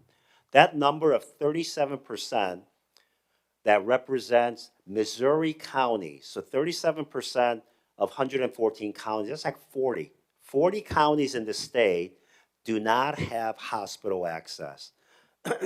And as a public university, as a land-grant university, we have an obligation to meet those needs, whether it's through the Rural Medical Education Program that's led by Dr. Kathleen Quinn, where students can be immersed in the community. It's not like you come in for a clinic and then you go back to Columbia. You're actually living in the rural community, and you can also have rural clerkships in those communities. We also bring our advanced simulation and training facility, which is enveloped in a large bus that's wrapped in Mizzou colors with Mizzou logos that travel to different parts of the state, rural parts of the state, to train the local healthcare providers in the latest technologies using both simulation and advanced imaging. The Show Me Echo program is a program that we administer through the University of Missouri with support from the state. Because there's a lack of primary care providers as well as specialists in rural parts of the state, we use a peer-to-peer learning and teaching program where experts can be delivering that information and the training remotely to providers in different parts of the state. And this has been very, very successful. Last but not least, we're very excited about the partnership that Dr. Barron established with BJC and our extension program under Chad Higgins, and that is to enable our rural participants in the state of Missouri to participate in clinical trials. But there are many in the state or in the United States that are a little leery of participating in research trials, and there's a lack of trust between the providers as well as the participants. But the extension specialists that we have in the 114 counties are creating the trust factors with those patients so that they can be a part of innovative clinical trials that brings healthcare to their region and serve that region going forward. I want to end with this slide. As we talked about before, talent attracts talent. Investments in infrastructure instruments also attract talent. And the University of Missouri has been very busy this year.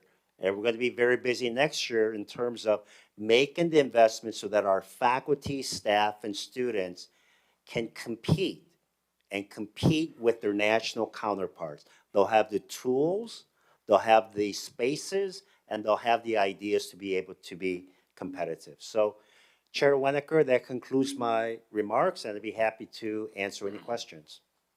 Please, fellow curators, are there any questions for President Choi? Well, then I'll make a comment.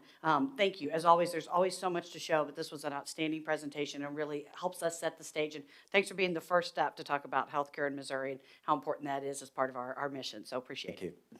We're going to switch back on the agenda, and we're going to turn it over to Curator Holloway for the audit compliance and ethics report. Thank you, Madam Chair. I appreciate that. The audits, compliance, and ethics quarterly report is going to be given by Deanna King. We have 3 information items today and 1 action item. And the first information item is Deanna. She's going to highlight the audit compliance work since September of 2023.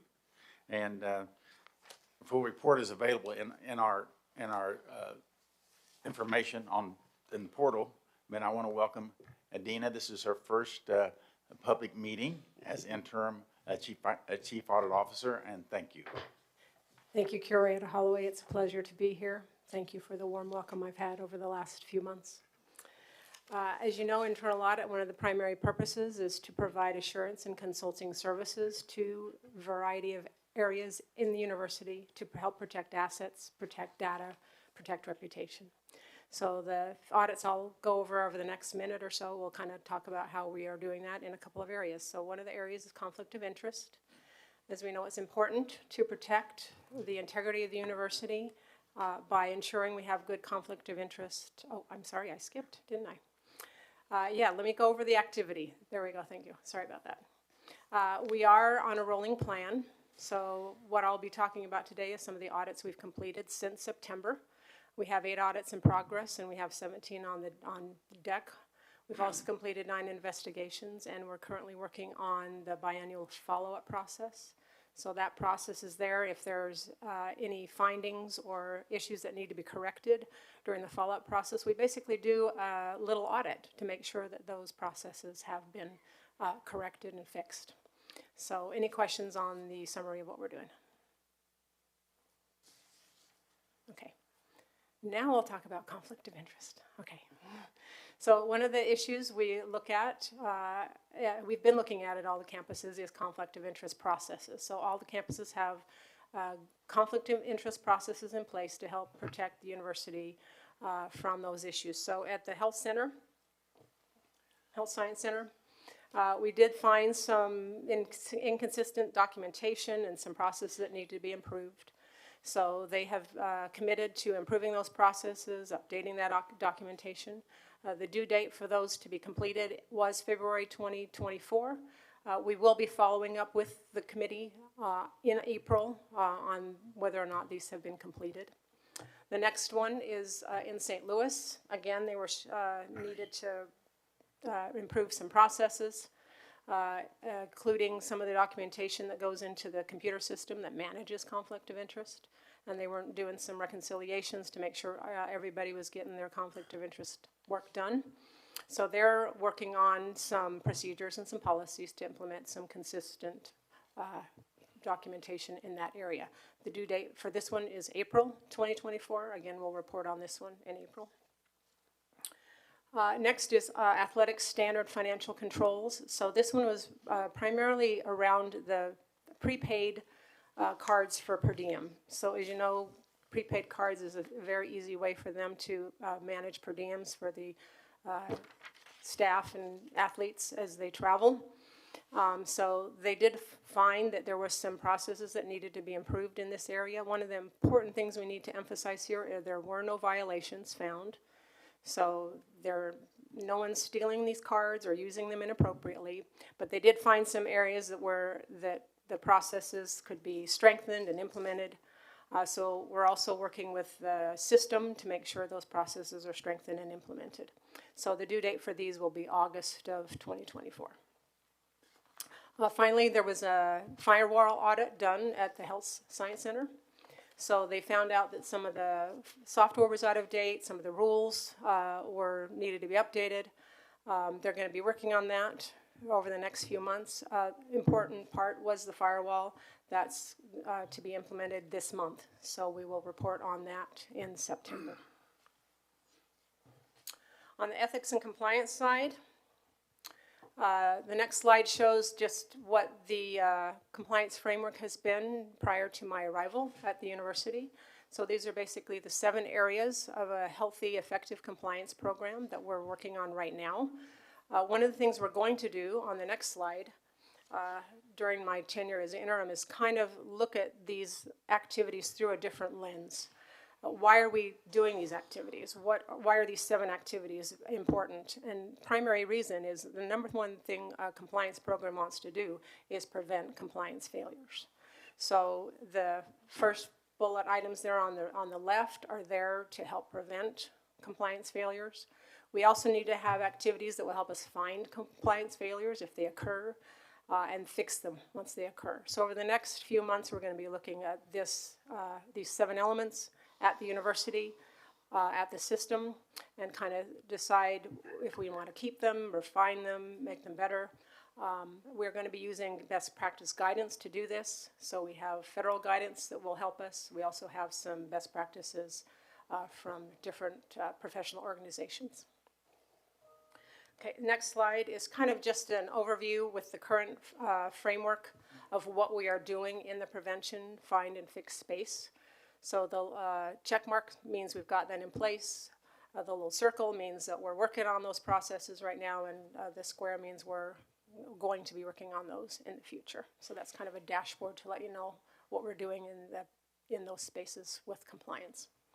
Next slide.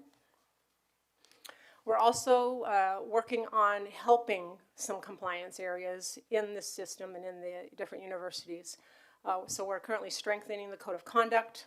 We're doing some work in information security, research security, covered components, Clery Act, GLBA, etc. There's some work going out right now related to Clery. There's some work going out right now related to youth protection.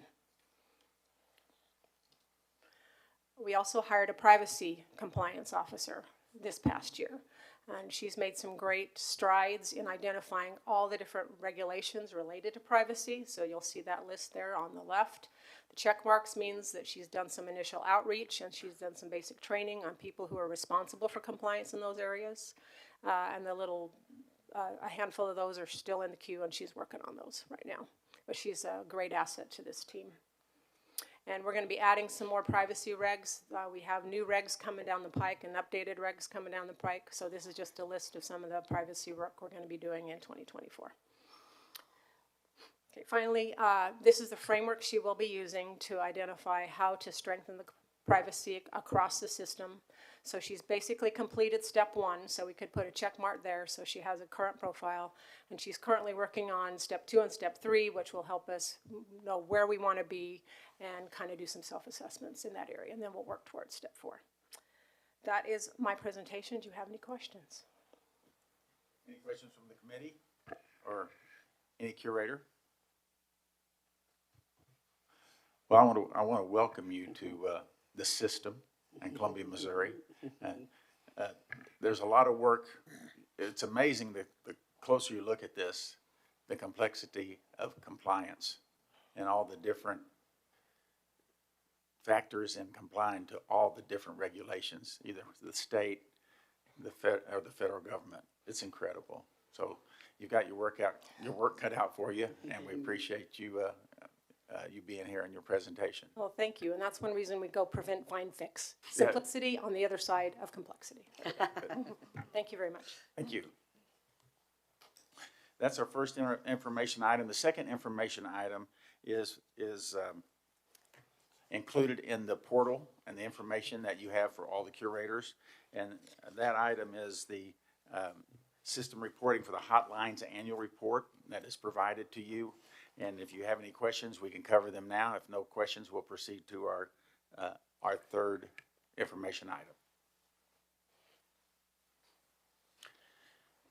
The third information item is the external auditor's report.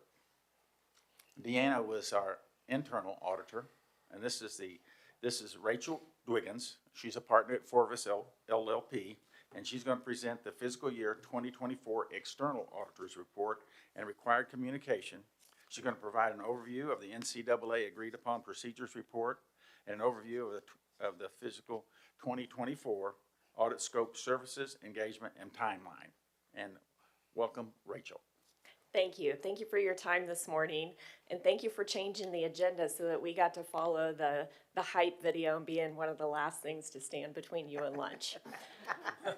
So we don't have a hype video, but I am happy to report the results of the external audit for fiscal year June 30th, 2023, as well as provide a high level of the external audit scope for the upcoming fiscal year ending June 30, 2024. So high level, as you mentioned in the previous presentation, there's a lot of regulations that also apply to the external audit, both from an accounting principles standpoint, as well as auditing standards and the compliance requirement related to federal programs. So listed here in your materials are all of those guidelines which the external audit is subject to. Our audit does consist of the audit of the system, as well as Cap Region Medical Center, with the objective of expressing an opinion on the conformity of those financial statements in all material respects with accounting principles generally accepted in the United States, U.S. GAAP, as we refer to it. So during the planning phase of the 23 audit, we communicated several areas that were identified to be risk areas, and then circling back around to that at the end of the audit, happy to report that there were no matters reportable with respect to any of those areas. There are several items that we are required to communicate to you all as those charged with governance, and the next few slides will be that required communication. One of those items are the areas in the financial statements that do contain estimates, and these are all areas that we spend a substantial amount of our audit time making sure that we are comfortable with those estimates, that there is not management bias in those estimates, and so this is really just letting you know what those areas of the financial statements are, but nothing to report to you with respect to those. When it comes to the compliance audit, the standards are very specific as far as which federal programs are required to be audited in any given year. And these are the programs for fiscal year 23 that were audited. This audit is in the final stages. It's probably about 80% done, and as of this point, there is nothing that has come up that would result in a finding. Some of those other required communications are to let you know that all the significant accounting policies are described in footnote 1 to the financial statements. There was one new GASB accounting standard that was adopted this year, and that was GASB 96, and that was related to subscription-based technology agreements, very similar to the lease accounting standard that was adopted in the previous year. This basically pulled a new asset and liability into the financial statements related to those subscription-based technology agreements. Also, just highlighting some of the financial statement disclosures that might be of interest to you, whether it be of significance or something new from the previous year. So just, again, letting you know what those disclosures are. Another area we're required to communicate is with respect to audit adjustments. We did have one audit adjustment this year related to pledges receivable specific to UMKC and pledges that are made to the foundation versus the university. So that has been adjusted in the financial statements appropriately.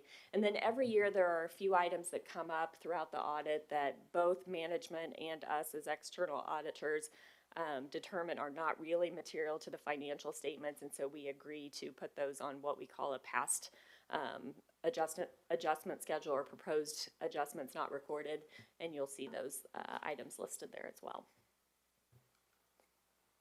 Other deliverables, so we did issue the required NCAA agreed upon procedures for both the Columbia and Kansas City campuses. Those are required every single year, as well as the financial statements for Cap Region Medical Center. And as I mentioned earlier, the single audit report in accordance with uniform guidance will be issued in the next 2 months. So at the end of the day, the goal of the audit, or the whole purpose of the audit, is us as the external firm to issue an opinion on the financial statements, and I'm happy to report that we did issue unmodified or clean opinions, meaning that the financial statements are presented materially correct in accordance with standards.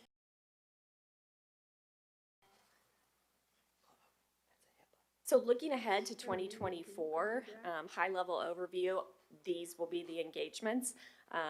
We will issue the audit of the financial statements of the system, the single audit in accordance with uniform guidance, and this will be the year that the NCAA agreed upon procedures are required at all 4 campuses. So they are required every year for Columbia and Kansas City, every 3rd year for Rolla and St. Louis. So all 4 will be done for fiscal year 24.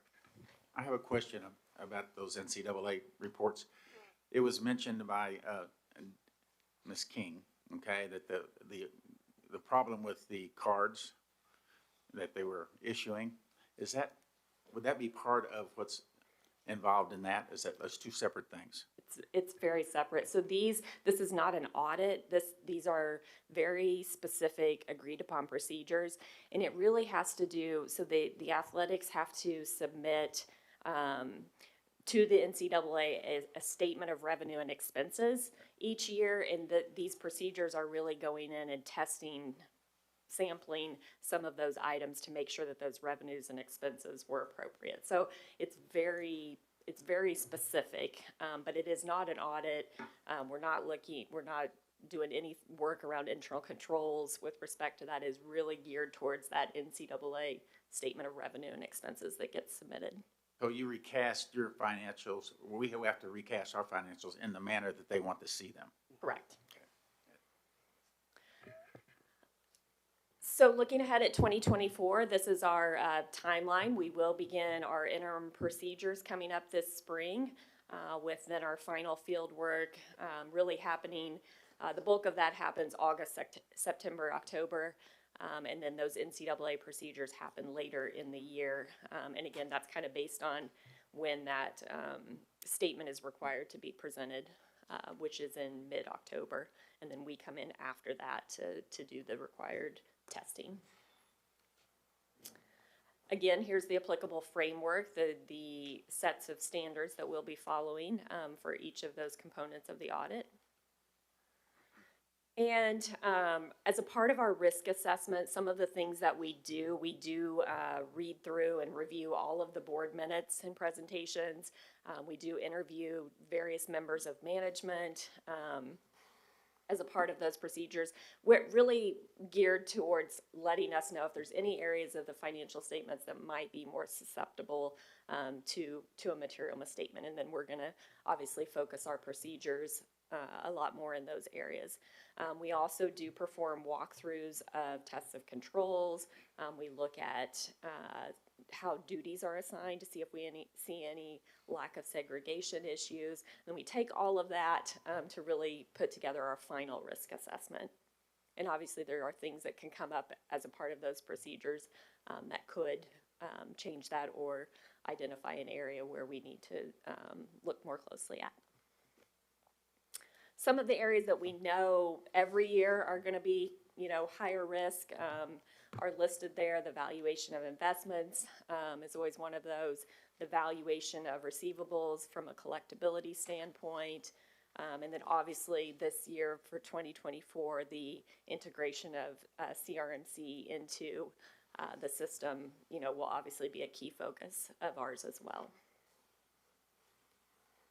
There will be 2 new accounting standards applicable to fiscal year 24. However, we really don't think either of these are going to have a significant impact to the financial statements.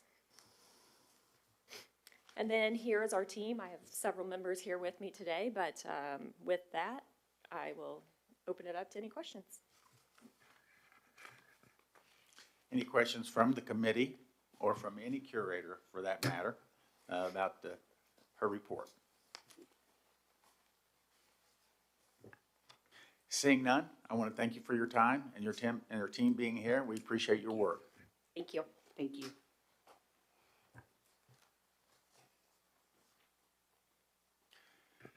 Those are our 3 informational items, and now we have 1 action item. And this action item, the Executive Vice President Ryan Rapp is going to do a repeat performance. We'll discuss the engagement of Forvis LLP as independent auditors for the fiscal year in 2025. Thank you, Curator Holloway. So we typically go out to bid every 5 years for external audit services, and then the board annually can choose to renew that. This would be year 4 of 5, and what we're seeking today is approval to engage Forvis for the fiscal year 2024 external audit. Rachel went over the services they provide. We're seeing an increase of 1.6%. Typically, we're looking at inflationary increases over that period. One of the reasons that the fee has come down is CRMC will continue to be audited as part of the consolidated financial report, but no longer will require a separate standalone financial statement audit. So that's decreased the fee, and then the increase is largely driven by Missouri S&T and UMSL being Division II schools will be going through their NCAA agreed upon procedures audit this year. So I'm happy to answer any questions. Because those were additions. Yes. With the NCAA, Yeah. right? Any questions? Okay. At this time, though, since there's no further discussion, may I have a motion from the committee to approve the Executive Vice President, Finance Operations, Ryan's, to authorize the employment of firm Forvis to provide audit services for the University of Missouri system for fiscal year ending June 30th, 2024, and the fees of $690,733 to get right down to the number. Approved. Second. Okay, I have a motion and a second, and all those from the committee, all those in favor of the committee, say aye. Aye. Aye. Oh, yes, we have, yes, Julie is remote. That was that other little voice that came in there. All those opposed? Hearing none, abstentions? Hearing none, Madam Chair, we make a motion to approve the hiring of Forvis again for the next year as proposed by Mr. Ryan Rapp. Thank you. A motion is made to approve the annual engagement of independent auditors and related fees. Do I have a second from the board? So moved. Thank you. With a motion and a second, any further discussion? All those in favor, please signify by saying aye. Aye. Aye. All those opposed, nay. Abstentions? Motion carries. Thank you.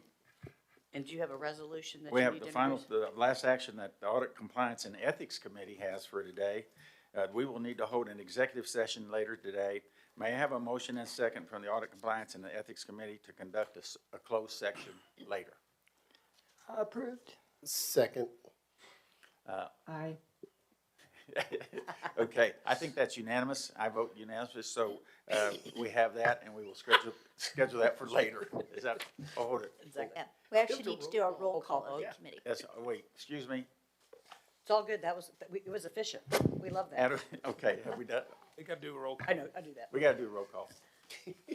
All right, Curator Burnsick, Yes. Curator Holloway, Any money? Yes. Curator Sinkfield, Yes. Curator Williams. Yes. All right, all votes in favor. Great. Yes.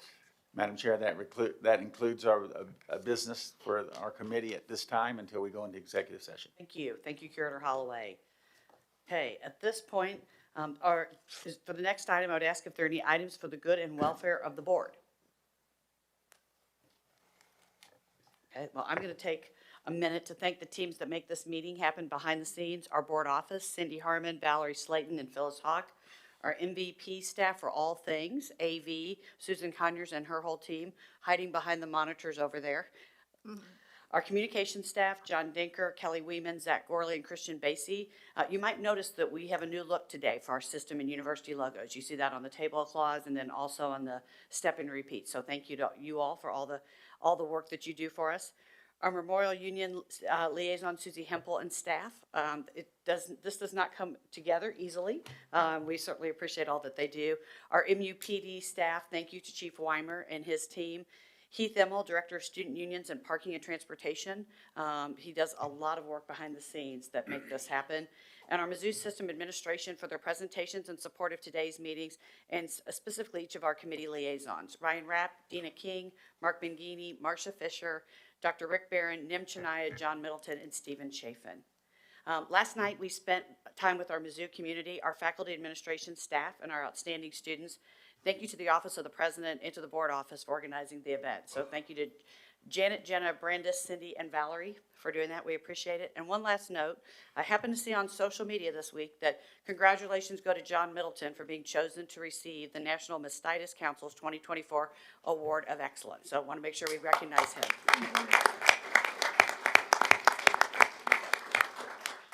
Anybody else have any comments? And we'll do the last item of business. I would just like to point out, I think that the people from Kansas City outnumber the people from Columbia today, so we want to thank them for all coming in, and we're dominating. I just want to point that out. Very good. We're all Kansas City. Our next item of business is to approve a resolution to move into executive session this afternoon. May I have a motion and a second from the board to move into executive session? Approved. Thank you. Need a second? Second. Thank you. A motion and a second. Cindy, please call the roll of the board. Curator Blitz? Yes. Curator Burnsick? Yes. Curator Fry? Yes. Curator Graves? Yes. Curator Holloway? Yes. Curator Lehman? Yes. Curator Sinkfield? Yes. Curator Winokur? Yes. Curator Williams? Go Chiefs. All right. Well done. All votes in favor. Thank you. That concludes the public portion of our meeting today. Thank you to all who attended. President Troy and I will be available for a few minutes for a in a few minutes for a press conference. There's lunch available upstairs for the board and senior leaders. For those joining the executive session, we will reconvene. We're running 10 minutes ahead of schedule. I hate to give it up. So let's reconvene at 12:50.